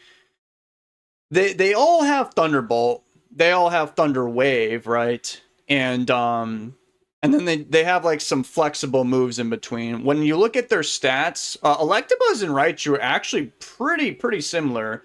Electrode is insanely fast, so I already said that earlier. Because it's so fast, it has just it's stupid, but it has a 27.3% crit rate, so I can't really ignore that. So you're gonna get some points for that. Electabuzz 105, its speed ties with Kadabra. That's pretty fast. That's very fast actually, but to me, it's the other moves that it gets with Thunderbolt and Thunderwave, it's usually like Seismic Toss and Psychic. So that's for people like, like Victory Bell or like Venusaur or like, I suppose, Haunter, or to do damage on the Dugtrio and Golem. It's not bad at something. I mean, it's better than Magneton. Magneton can't do anything at all. So that's another reason why Electabuzz is considerably better, because you never want to get hard walled by something in Gen 1. Gen 1 is a lot of like positioning and advancing, and you got to make turns count. It's not like in Gen 9 where you can just sandbag and throw the whole entire team and then reverse sweep the opponent with some, I don't know, as swords dance, whatever speed boosting thing at the very last second. That never happens in Gen 1. There's no like crazy insane sweepers, and even the ones that have stat boosting moves aren't even that good. So you got to make every turn count. You don't want to get hard walled. And Electabuzz, it still will get kind of annihilated by Golem, which I think will put it behind Raichu and Electrode, because Electrode can at least blow up Dugtrio, and Raichu has Surf, which will just one-shot Golem, and it'll still lose to Dugtrio, but at least it'll do something. It'll do more than Electabuzz, and then, you know, it's kind of niche, but then the Surf will do more like Arcanine and some other random picks like that, whereas Electabuzz is Psychic. It's and Seismic Toss doesn't make it special because Raichu also has Seismic Toss, so it's really just Psychic is the main difference between that and Raichu. That's Psychic, it's not going to help out. I mean, Electabuzz 20, I think I said 23% usage rate, which ain't bad, but like those grass types we talked about earlier, they were like 10. So it's kind of a niche thing, and it's not even really needed either, because if you really need to, Electro could just blow those guys up too. And Raichu could just use Seismic Toss or something. Like, your Psychic doesn't really do that much more than the Seismic Toss. So, basically what I'm trying to say is it's B tier. It's a really good Pokemon. It's just that I think it's slightly outclassed by Electrode as well as Raichu, which we'll be getting to eventually. I should have mentioned this earlier, but I'll just say it now. All the Pokemon left, they're all UU, so I'm going to stop mentioning what tier they're in. They're all UU. These are just regular Pokemon you're going to start seeing. And up next is Dragonite. Dragonite saw 24% usage rate. I think so far it's kind of close, but I think I would say it is the best one. What's interesting is Dragonite.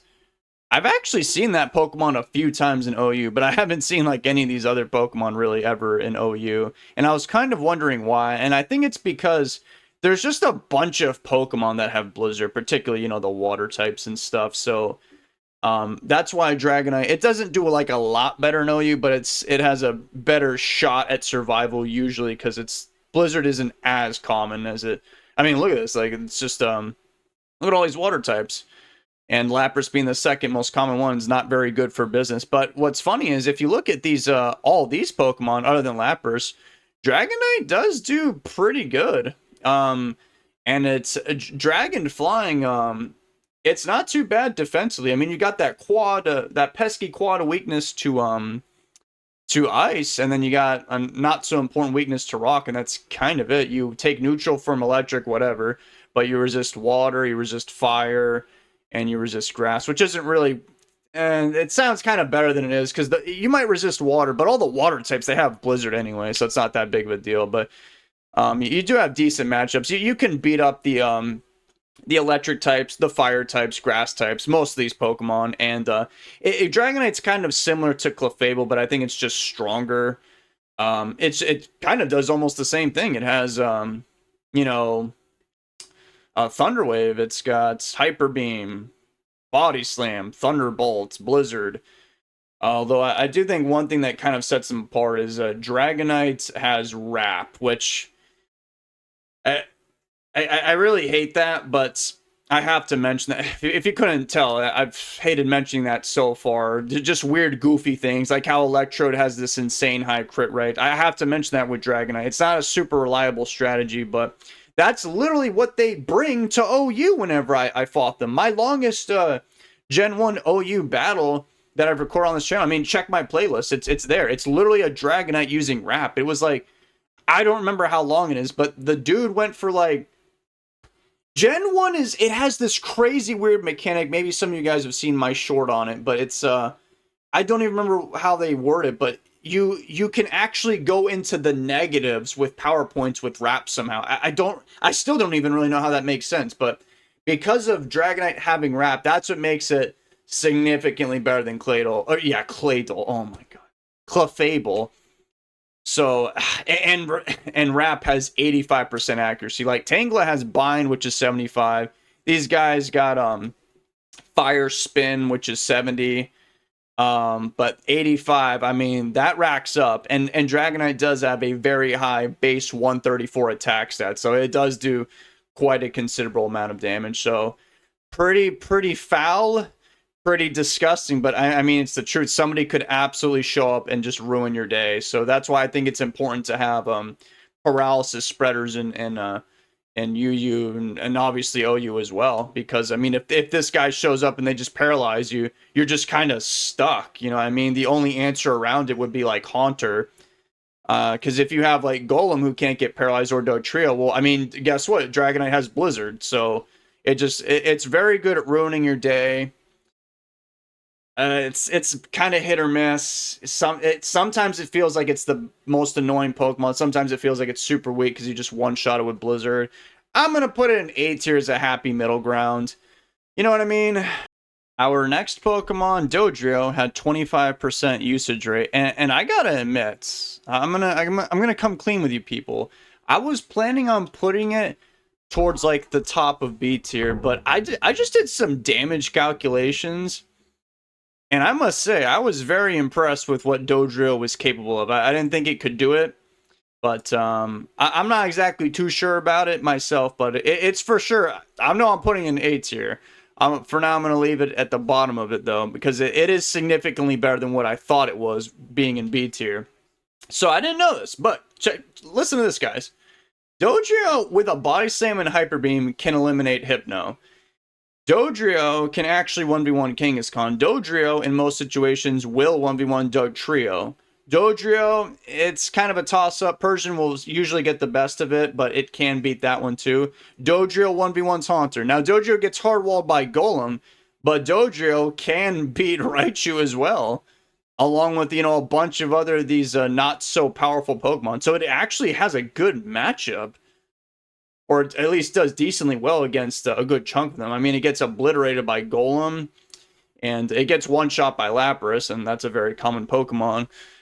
But, well, I was thinking it wasn't that good because, well, I knew it was good. It's strong, but I didn't think it was, like, this capable because it's part flying, and I think that flying type, in my opinion, and I still think this now, I think it slightly hurts it more than it helps.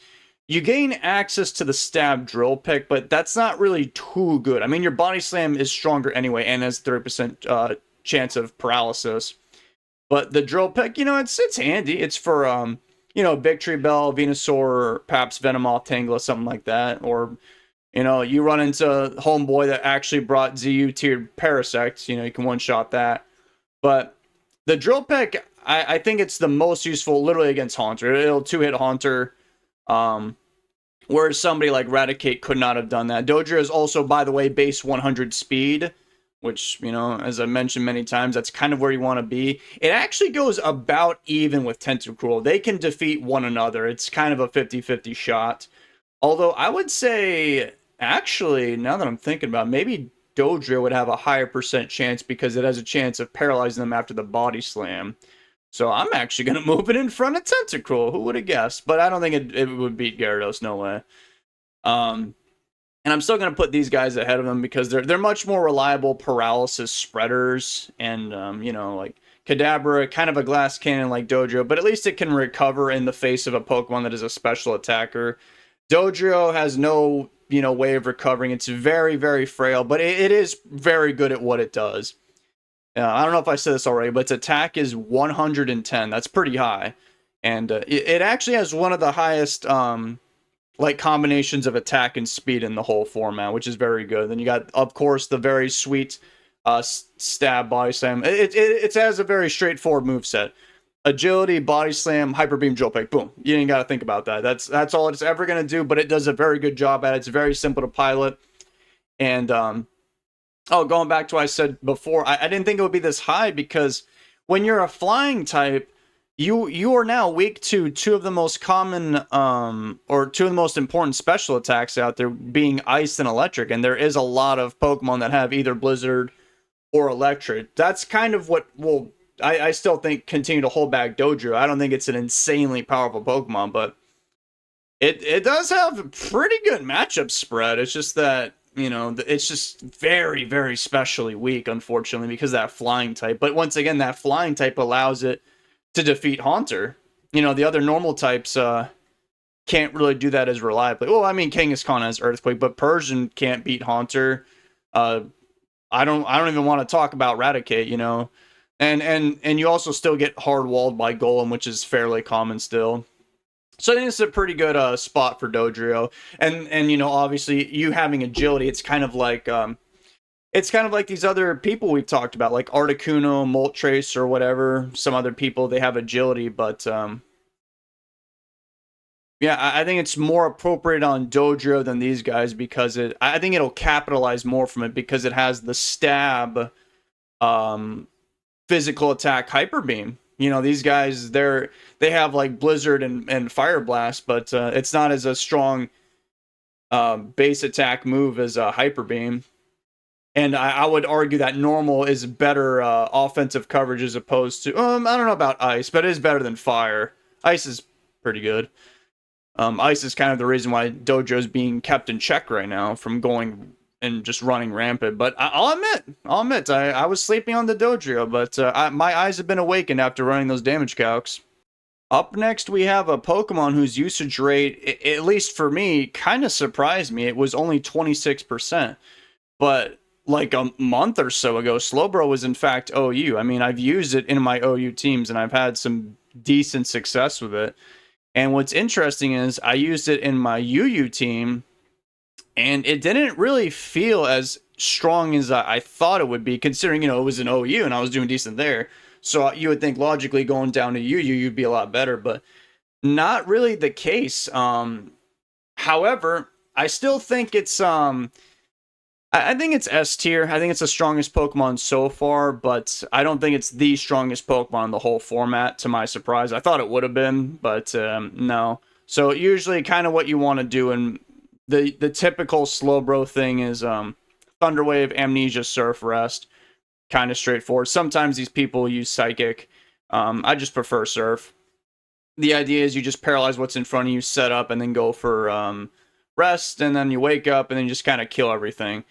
And I think, well, there's a few reasons why I think it's not as effective. In OU, I have noticed that Jolteon and Zapdos, who are OU, they're not too common, and it's, well, why do you think? It's because of Rhydon out there. So because you don't run into them very often, Slowbro feels more imposing. But here in UU, I mean, we got Magneton, you got Raichu, Electabuzz, Electrode, wait, what did I just say? Magneton, Electabuzz, Electrode, Raichu. Okay. Then you've got and they're not like super common, but you got that Victory Bell and that Tangle there. And well, I meant to say Venusaur, but the Tangle as well, who have Razor Leaf. Victory Bell and Venusaur, huge rival to Slowbro. It will ignore your Amnesia boost and just, you know, put you out of commission.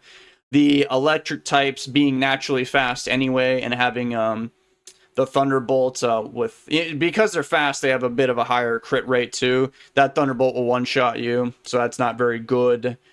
But even then, I still think it's pretty good. And not even just those Pokemon too. It's just the strategy in general for UU or OU, it's not very consistent. Just because crit rates are very high in Gen 1, and that will just completely obliterate your whole game plan.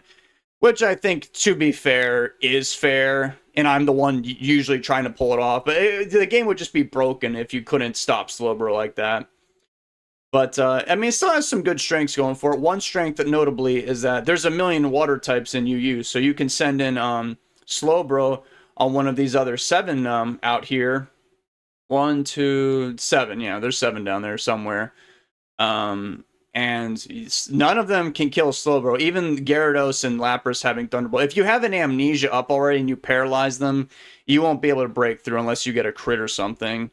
And most of these Pokemon, well, literally every single Pokemon in this whole entire format, if Slowbro gets to ×4 and it launches a Surf, I mean, that's GG's right there, at least for that Pokemon. So it is extremely formidable. It's very... It's kind of... It reminds me of Tangela earlier when I was talking about it, except Slowbro does it a million times better because instead of spending one turn getting one stat boost. It spends one turn getting 2 stat boosts in the form of Amnesia, obviously. And it has a decent special, I believe it's 80, and then has a stronger Surf. So that's kind of why it's just better than Tangela, and doesn't have to worry about missing Stun Spore. So it's a pretty safe game plan, but it just falls apart more often than you think it would, because they're going to try and paralyze you while you're asleep. They'll send in their grass type or something. You can't even safely do this at all if they've got that Victory Bell or Venusaur still around, which I didn't even mention that earlier. Unfortunately, I forgot, but that's another reason which keeps these two relevant. It's because of Slowbro. Like that, these two are the best answers for Slowbro. They're better than the electric types because they get the crits, which you need to stop Slowbro. So when Slowbro goes to sleep, I mean, that's it. And then you send this guy in, and then even if they switch out the Slowbro, when they come back in, they're way behind than where they could have been initially had they just come in at full health, healthy, and then started the paralysis and amnesia thing. If they come in and they're still asleep, they're already behind the curve. So those two very important for the Slowbro thing. So there's just kind of a lot more issues that I found running into Slowbro in actually UU more than OU, I think. But nonetheless, it's still a very powerful game plan. It's one of the few Pokemon in the whole entire game, including OU, that can just sweep a whole entire team if things go correctly enough for them. So that's not really something that I can ignore. At the absolute worst, Slowbro will be like at the top of A tier, which I was debating about. But I mean, whenever I remember it can just eliminate everybody, I'm like, yeah, no, you're going in S tier, man. Up next, we have Raichu, who clocked in at 27% usage rate. Me personally, I had, at least I'm pretty sure I had Raichu on all of my battles when I did UU. I do personally think it is the best electric type in UU. I think it's about the same level as Electro, but I think it does it slightly better because, it's one very, very simple reason. I already mentioned earlier, its stats rival Electabuzz greatly.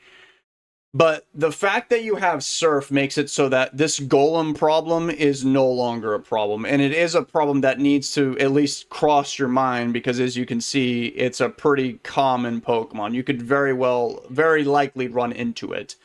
And unfortunately, it can't beat Dugtrio, but if Dugtrio hits Raichu with Earthquake and you get a crits with Surf, which you have a chance of doing, well, then you can get rid of that guy.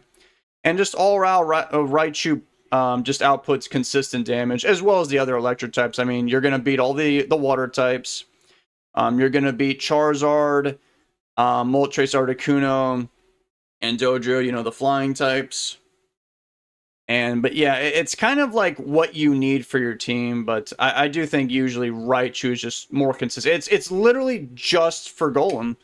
Even if you send in Victory Bell or Venusaur, the grass types, I mean, sure, Electabuzz's Psychic might be better than Raichu's Seismic Toss, but I would rather just have the Surf, because, like, if you have Electabuzz and the opponent brings in a Golem, well, then you just die. Even if you get a crit with Psychic, you're not going to get rid of Golem, but if you go for Surf, you will eliminate Golem. I do think, though, it's kind of important to keep Raichu not...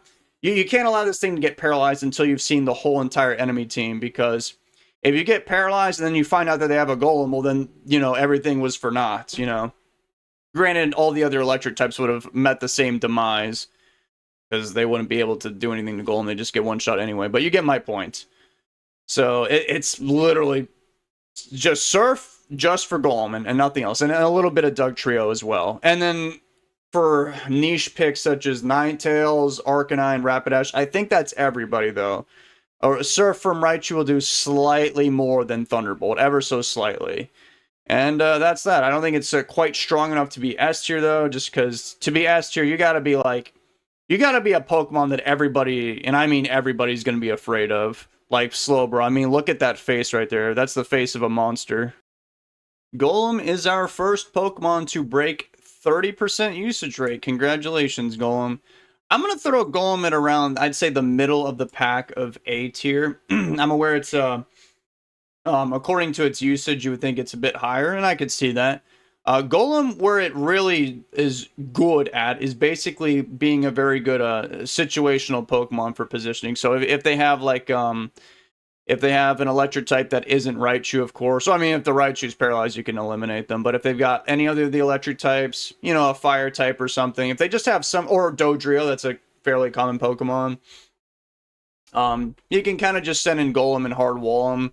Oh, another thing, too, is if Slowbro goes to sleep, and you don't have somebody to quickly eliminate that threat, Golem's Explosion, I mean, there you go. So that's kind of what makes Golem good, is it's good for coming in and hard walling some Pokemon here, and then retaliating with usually like Earthquake. Look, it could be Earthquake, Body Slam, Rock Slide. It could even have Substitute, but don't worry, Golem will always have Earthquake and Explosion for sure. It kind of just yeah, I will say the problem with Golem is it does get. I mean, dude, look at all the water types. I've mentioned it throughout the whole thing. There's even a few grass types that'll one-shot Golem. You know, it's got a weakness to water and grass. About like 25% of these Pokemon or more have that. And Golem is the slowest Pokemon in the whole thing, other than Slowbro. You know, it's in the name, Slowbro. So there's that. That's kind of an issue. But yeah, I mean, if they have, let's say, a Dodrio, which, because I was mentioning earlier, Dodrio has some pretty good matchups, but I mean, if you just send in Golem, well, then it's like, surprise, man, you can't do anything. You have to switch, and you're going to have to eat an Earthquake for it, too, or a Body Slam if you want to try and catch them with a paralysis, or whatever you've got to do. So Golem, pretty good. Strangely enough, I think Golem might even be... I'm surprised it's UU. I actually heard not too long ago it was even lower tier like NU, which is weird because I think it is absolutely on the same exact power level as Rhydon. You know what I mean? It's just like, it's tomato. Like, they're both rock ground. They both have a high attack stat, both have high defense, low special, low speed. But I think the main difference is that Rhydon can output more consistent Earthquakes and stuff, but Golem has Explosion, which Rhydon does not learn. So I do find it weird how it's UU. I'm not going to ask too many questions, but you could absolutely see Golem showing up to an OU battle and doing, I think, just as good as Rhydon, if not better. So that's my hot take. But it's despite it being capable of going to OU, it's you know, just because you're good there doesn't mean that you're going to automatically be S tier here, because in this format, you have a lot of Pokemon that you're going to be weak to. I mean, even Clefable. Clefable is not a water type or a grass type, but it has Blizzard, you know what I mean? So you'll be threatened by that. But the good news is, if you're expecting Blizzard, guess what? You just blow them up. It is the best Explosion user in this format, so that's very, very good. It's just very slow. It can be kind of like, if you're in a bad spot, you'll just outright lose. Like, sometimes a late game, the opponent will try to hold on to Golem because they couldn't find a way to bring it in safely throughout the whole battle. And then I'll have, like, I don't know, Raichu or something already out there on the field, and I'll just click surf goodbye. That's the whole battle. So it's a bit tricky having it be in the correct spot at the right time. But when it is, yeah, it can be quite potent and a bit of a pest as well. Haunter, 33% usage rate. That doesn't really surprise me. I thought it might even be a bit higher. Haunter, base 95 speed, it has Hypnosis. It is the fastest dude in the format that learns Hypnosis. So already we're starting off strong. By the way, I'm going to put it at the very top of A tier. I don't think it's insanely powerful for S tier because, well, why do you think? Because you can still miss Hypnosis, and Haunter is rather frail. But funny enough, it's actually not as frail as Kadabra like I thought it would be. It has like I think 5 more base HP, and then it has like 15 more base defense. When your defense is as low as Kadabra, every point matters. I might have totally messed up those numbers, but I know for sure Haunter has more HP and defense. The special is slightly lower. It's 115 versus Kadabra's 120, but Haunter makes up for it because it carries Psychic and Thunderbolt, unlike Kadabra, who just has Psychic. So you give up a stat, but you have Thunderbolt, which is pretty useful in UU, because in case you're new here and you just, I don't know why you cut right to this part of the video. I've been saying it the whole time. There's a bunch of water types, and there's Charizard, Moltres, Articuno, and Dodrio, the flying types, that are also weak to Electric. Electric, pretty good offensive, right? And then, of course, you got the Psychic for, you know, those grass types right there. Or if you just want to try and attempt to lower something special. So, but sometimes people don't even have Hypnosis on Hunter. They'll usually, well, not usually, they sometimes will dedicate that role to another Pokemon because, you know, there's a few other candidates down here. Even somebody, it might seem kind of goofy, but you could have a Venomoth take care of those sleep and paralysis roles. Whereas Haunter gives up Hypnosis, and guess what it puts on instead? Confuse Ray. Hey, my favorite move. Lots of fun. So you could just get confused and just punch yourself a million times. Luckily, Haunter's not too fast to ruin the whole entire game. It's base 95 speed, so it luckily falls below that 100 speed benchmark. But it's still kind of fast. It outspeeds a good chunk of Pokemon, so it could, in theory, just click Hypnosis if it wanted to and completely debilitate that Pokemon, and we won't see them for the rest of the match. And then, I mean, it can have Hypnosis and Confuse Ray. You can kind of pick and choose. But yeah, it's not as fast as Ninetales, but Confuse Ray, not exactly the favorite move by the fan base to go up against. And another thing, too, a bit underrated. It's not one of its strong suits, I don't think. But a very good thing is Haunter does learn Explosion.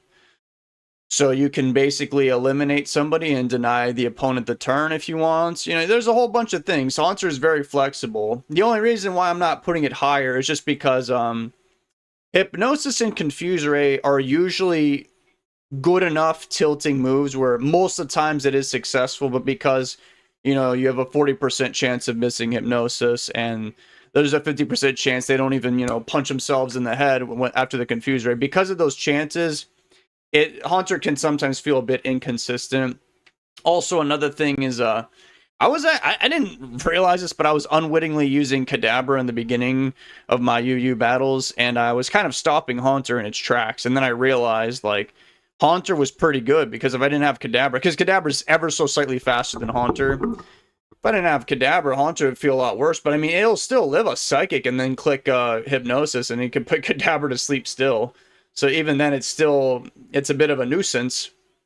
But very, very good Pokemon. Definitely someone you need to keep out, or you got to keep on your radar. And another thing too is it is one of the best answers for Persian, who is actually going to be the next Pokemon we're going to be talking about in a moment. Persian can't really do much. Its hardest hitting attack is Thunderbolt, so you can send in Haunter to basically wall this thing, and they have two choices. They can either, you know, keep going for Thunderbolt, it's not going to do much to your Haunter, and then they'll eventually perish unless they just get lucky and get paras and crits or whatever, which could happen because this is Gen 1. Or they switch out to somebody else and then take a Thunderbolt. And if your Haunter's built different, I mean, you could even have Mega Drain. You know, if they have Persian, they switch into Golem, getting ready to eliminate your Haunter. You know, a couple of Mega Drains will get rid of that guy too. But I do think Dugtrio is kind of the better ground type around these parts. One big reason is because of Haunter, because Haunter can put Golem to sleep. It can confuse it. You know, it can get a crit with Mega Drain, something dumb like that. But Dugtrio moves faster than Haunter, so it's not as effective against Dugtrio. But yeah, I think that about wraps it up. It just has a bunch of good matchups, but it does have a slight bit of inconsistency, which I think holds it back from S tier. Number 5 on our countdown goes to Persian with 35% usage rate. I think I'm going to slap Persian right comfortably behind Dragonite. It's a very, very good Pokemon. I think I literally had it in all my UU battles. I'll talk about its weaknesses first because it just has a lot of strengths. Its weaknesses is, one, it's weak to Haunter. And then it's just kind of frail.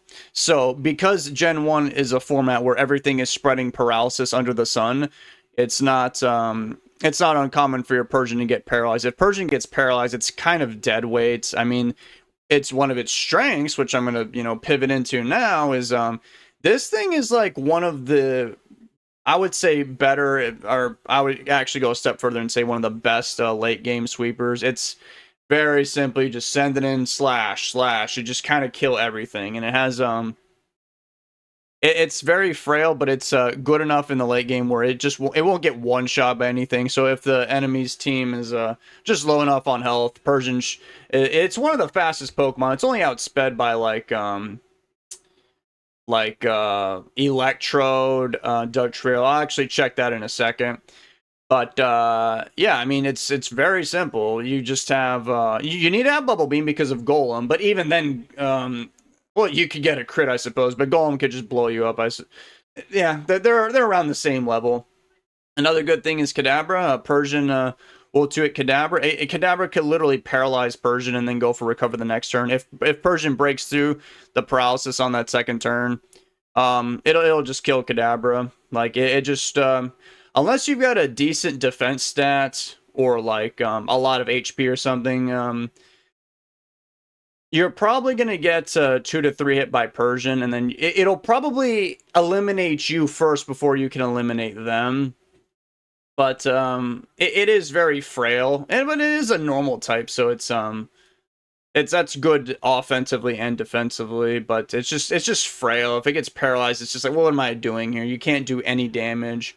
And it's kind of a one-trick pony, and it's very, very easy to predict and see what's coming.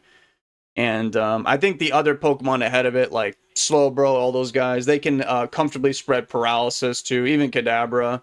Persian doesn't have that; just has Body Slam, which is good, but you don't really want to be doing that with Persian. Like how you spread paralysis to get a guaranteed speed drop on the opponent. Persian's version of spreading paralysis is just clicking slash because that has a guaranteed chance of getting that crit, that oh so sweet crit, and that's kind of it. Nothing else really to say about that. It's just a slashing machine.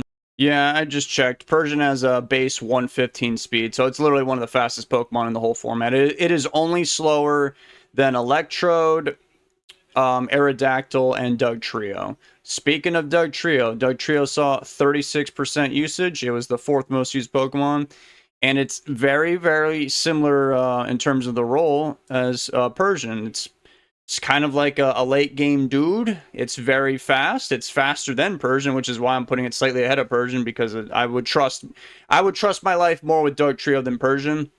It also has a pretty good matchup with the Haunter, and some weird switch-ins like Tentacruel or something, Golem, and obviously it does good against the electric types. Really, just what holds it back is it's very frail. I don't think I have to say it's very, very frail. It's one of the lowest HP stats in the whole game, which they kind of had to do. It's the fastest ground type in the game, so you can't have this dude running out of control. But just like how it's simple for Persian, Dugtrio's game plan, very simple. You come in, you click Earthquake. It has Rock Slide for very niche picks like Charizard, Moltres, Articuno, the flying types, Dodrio, and then it has Body Slam, Slash, whatever, just normal basic stuff, but usually just Earthquake. There's not too much to talk about. It just comes in, clicks Earthquake. Very good revenge killer, late game person. Good for electric types. You can switch them in on that. Be careful though; they could have Surf, Psychic, Explosion, something like that. Particularly Electrode, but you should be able to 1v1 Raichu. So I'm not too surprised Dugtrio's this high. I see it all the time, and it does it actually does cause me quite a bit of problems. I don't think I really use Dugtrio. I think I actually would use Persian. Dugtrio would give me problems. So that's how I kind of know what this thing is capable of. Up next with 43%, we have Tauros. I mean Walmart Tauros. I mean Kangaskhan. That's right. Forgot their name there for a second. It's just Tauros, man. It's Tauros and UU. Tauros, I mean Kangaskhan. I mean, it just beats down so many people. I was talking about Dodrio earlier and how it's kind of held back by that flying type weakness. Kangaskhan has no such problems. It's just normal. So you didn't gotta worry about getting one shot by blizzards or thunderbolts or what have you. And it's 90 speed, so it's not really fast, but it's decently fast. It's kind of tanky. It has a very, very low special, which is its weak point. But oh man, it's so straightforward. I mean, Body Slam, Hyper Beam, Earthquake. It's just Tauros. You can even have Rock Slide on it if you like. I mean, you could choose either Rock Slide or Surf. Surf to its Golem. Earthquake will not to it Golem, so you would need Surf for that. Or you can just use Rock Slide to dispatch Charizard, Moltres, and Articuno. So it's just a monster. I mean, it 2 hits this guy, 2 hits that guy. these dudes get crushed. By the way, these guys are all faster than Kangaskhan. They're still gonna die. This dude gets one shot by a Hyper Beam if you have Surf. What's funny is I did the damage calcs. If Kangaskhan's at 100%, it'll literally live an explosion from Golem. So in other words, if it just goes for Surf and you don't click Boom, well then it'll just kill you the next turn. If you click Boom, which you kind of have to, it'll still survive anyway. Same thing. I mean, like, yeah, Electrode, you're gonna die. Like, everybody's dying in a pretty expedient manner, I may add. I almost thought of putting it in A tier because I personally was using Persian myself, but when I was just running these damage calcs, I was like, oh my god, this is disgusting. This thing is a monster, and of course it is because it's just Tauros. It's like I was saying before in the past that I don't even think Tauros is the best Pokemon in OU, but everyone's like, oh no.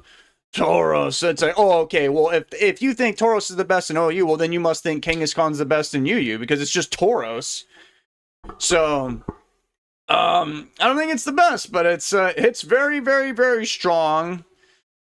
I put it ahead of Slowbro just because even though Slowbro is capable of more damage, it's just Kangaskhan is so consistent. It's also what was holding back somebody like Haunter. That Hypnosis Confuse Ray thing isn't even guaranteed.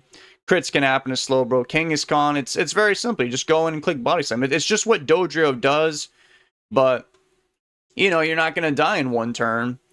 And it's tankier too. It's pretty physically tanky. It has a lot of HP and a decent amount of defense. Like Dugtrio can't do anything to Kangaskhan. It's weird.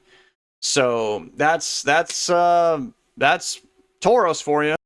Coming in with 57% usage, we have Lapras.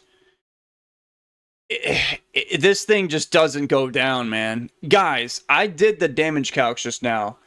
Kangaskhan can't even bring this Pokemon down. Kangaskhan is just Tauros. And Lapras will two-hit it with a Blizzard.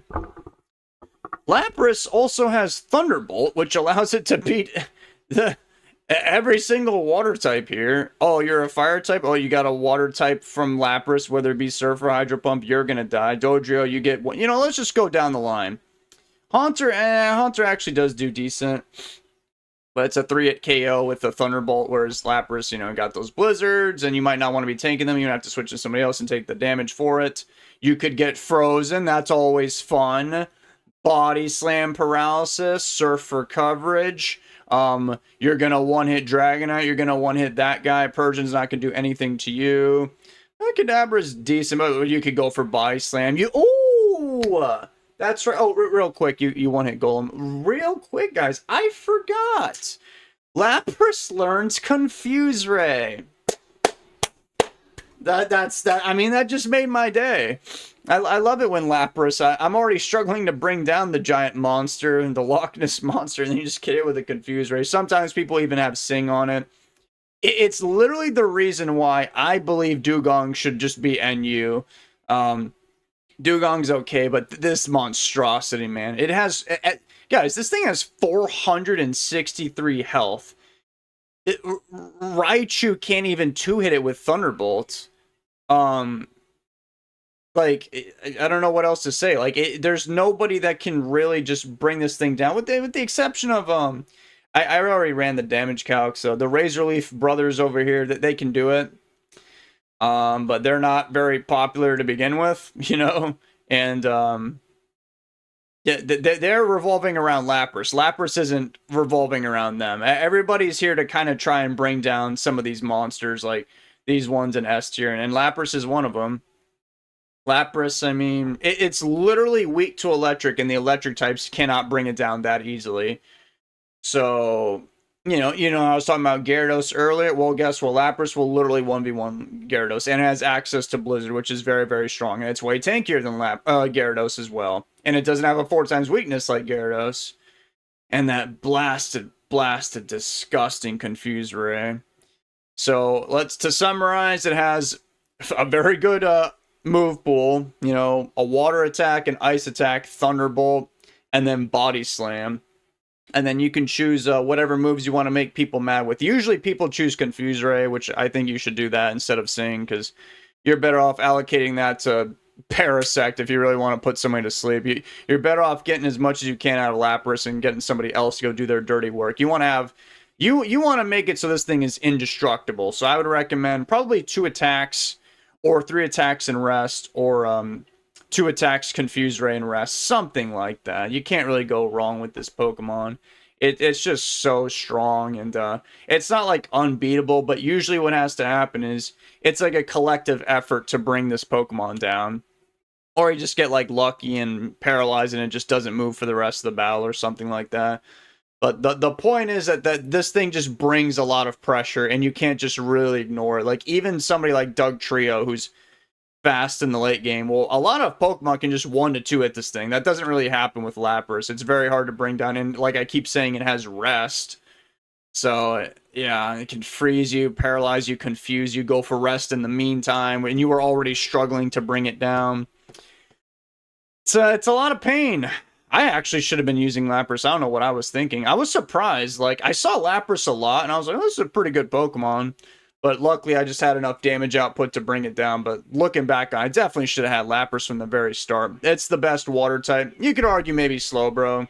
But like I said, Slowbro struggles from being inconsistent. Lapras does not have that problem. The most inconsistent thing that could happen is you miss Blizzard. Oh, whoop-de-doo. Put on Ice Beam if it's that big of a deal, you know? So that's the Loch Ness Monster.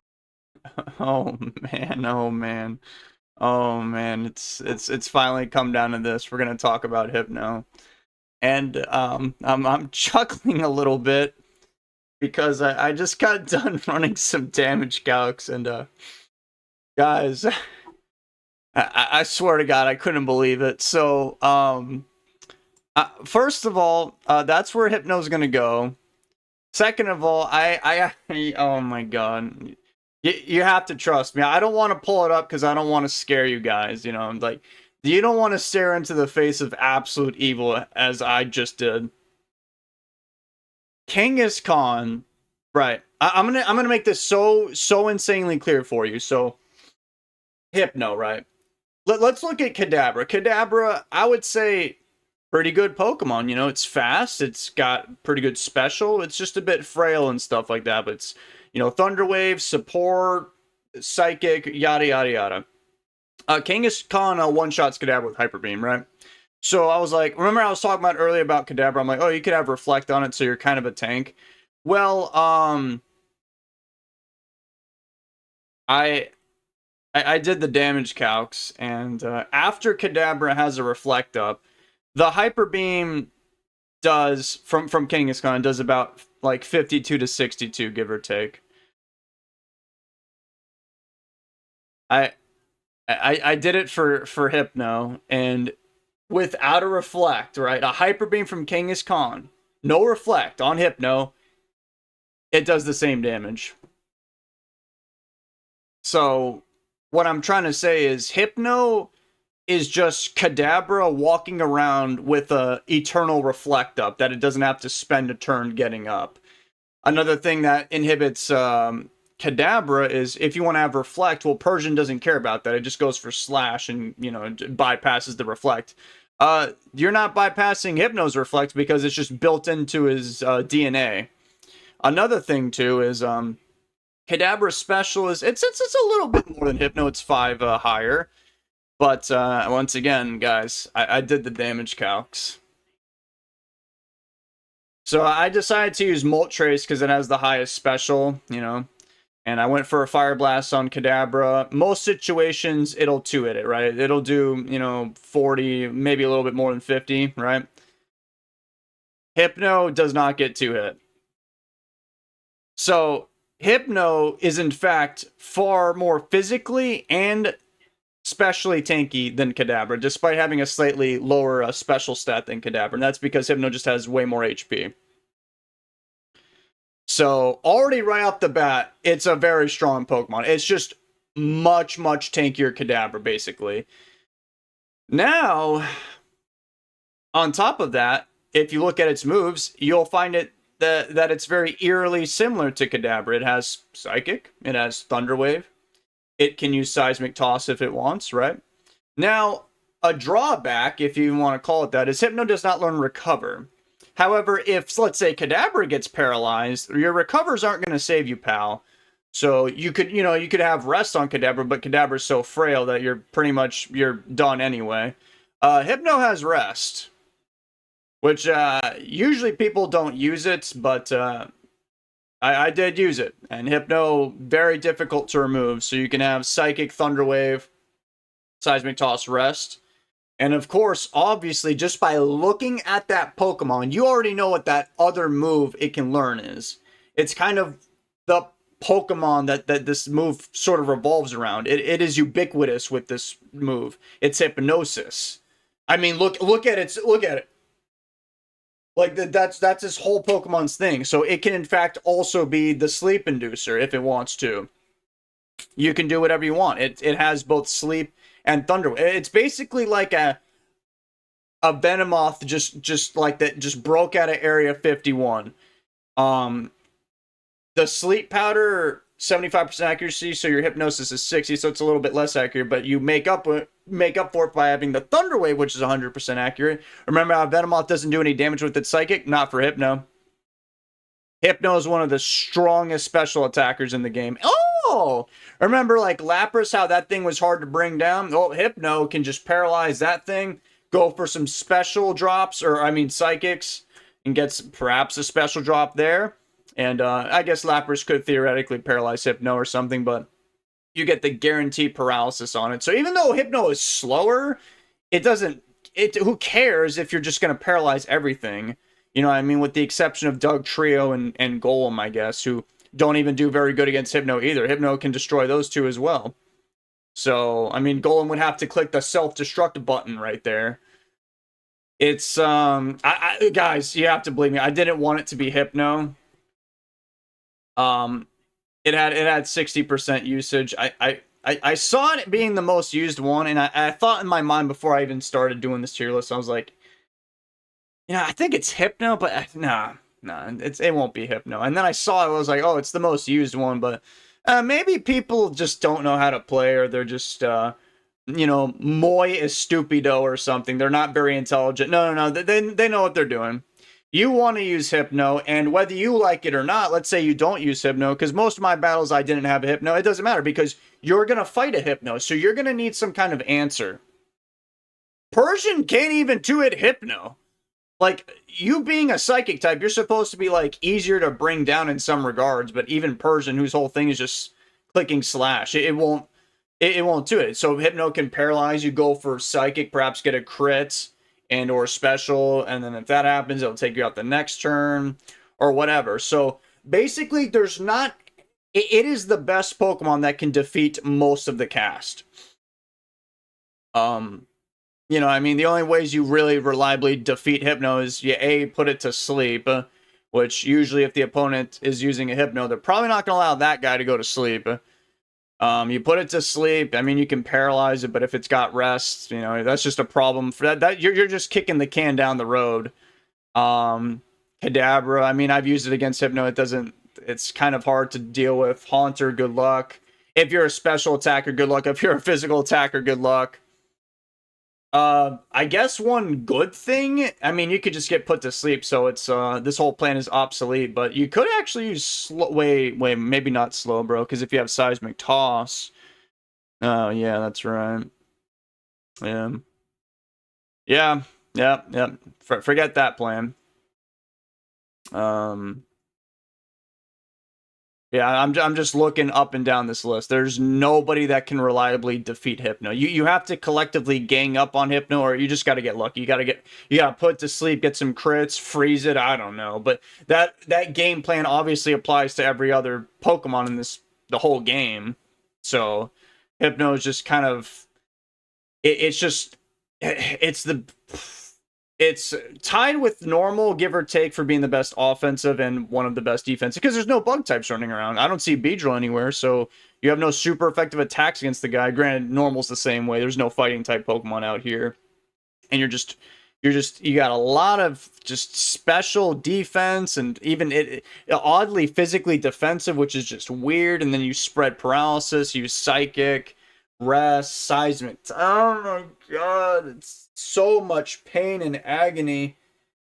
And I can't really see this thing being below S tier, honestly. Like, you know, this is the tier list, but obviously, you know, like if I, you know, woke up tomorrow and you told me to do this whole tier list, you know, from memory, I couldn't do it. There's too many Pokemon. My opinions would change, obviously, but Hypno would not change very much. It would either be number one or like probably at worst number two. Maybe you could swap Lapras with Hypno. And like I said, Slowbro was literally OU, so theoretically it has the most potential to be the strongest, but as I've said continuously, it just has inconsistency issues which hold it back. But Hypno, you don't even have to have the Hypnosis thing, which would be the biggest game. You can just have Thunder Wave, Psychic, Seismic Toss, Rest, and then yeah, the opponent's gonna have a really fun time. Well, that about wraps up everything here. This is the tier list in full completion. As always, you want to take these things with a grain of salt because I am, you know, despite popular belief, I'm actually not a Pokemon master. But I like to feel like I think I know a thing or two about the Pokemans. I've played this game for a minute, you know. And the meta is just always changing, and ideas change, and strategies change. So obviously, this tier list could look very different in like a month or a year or whatever.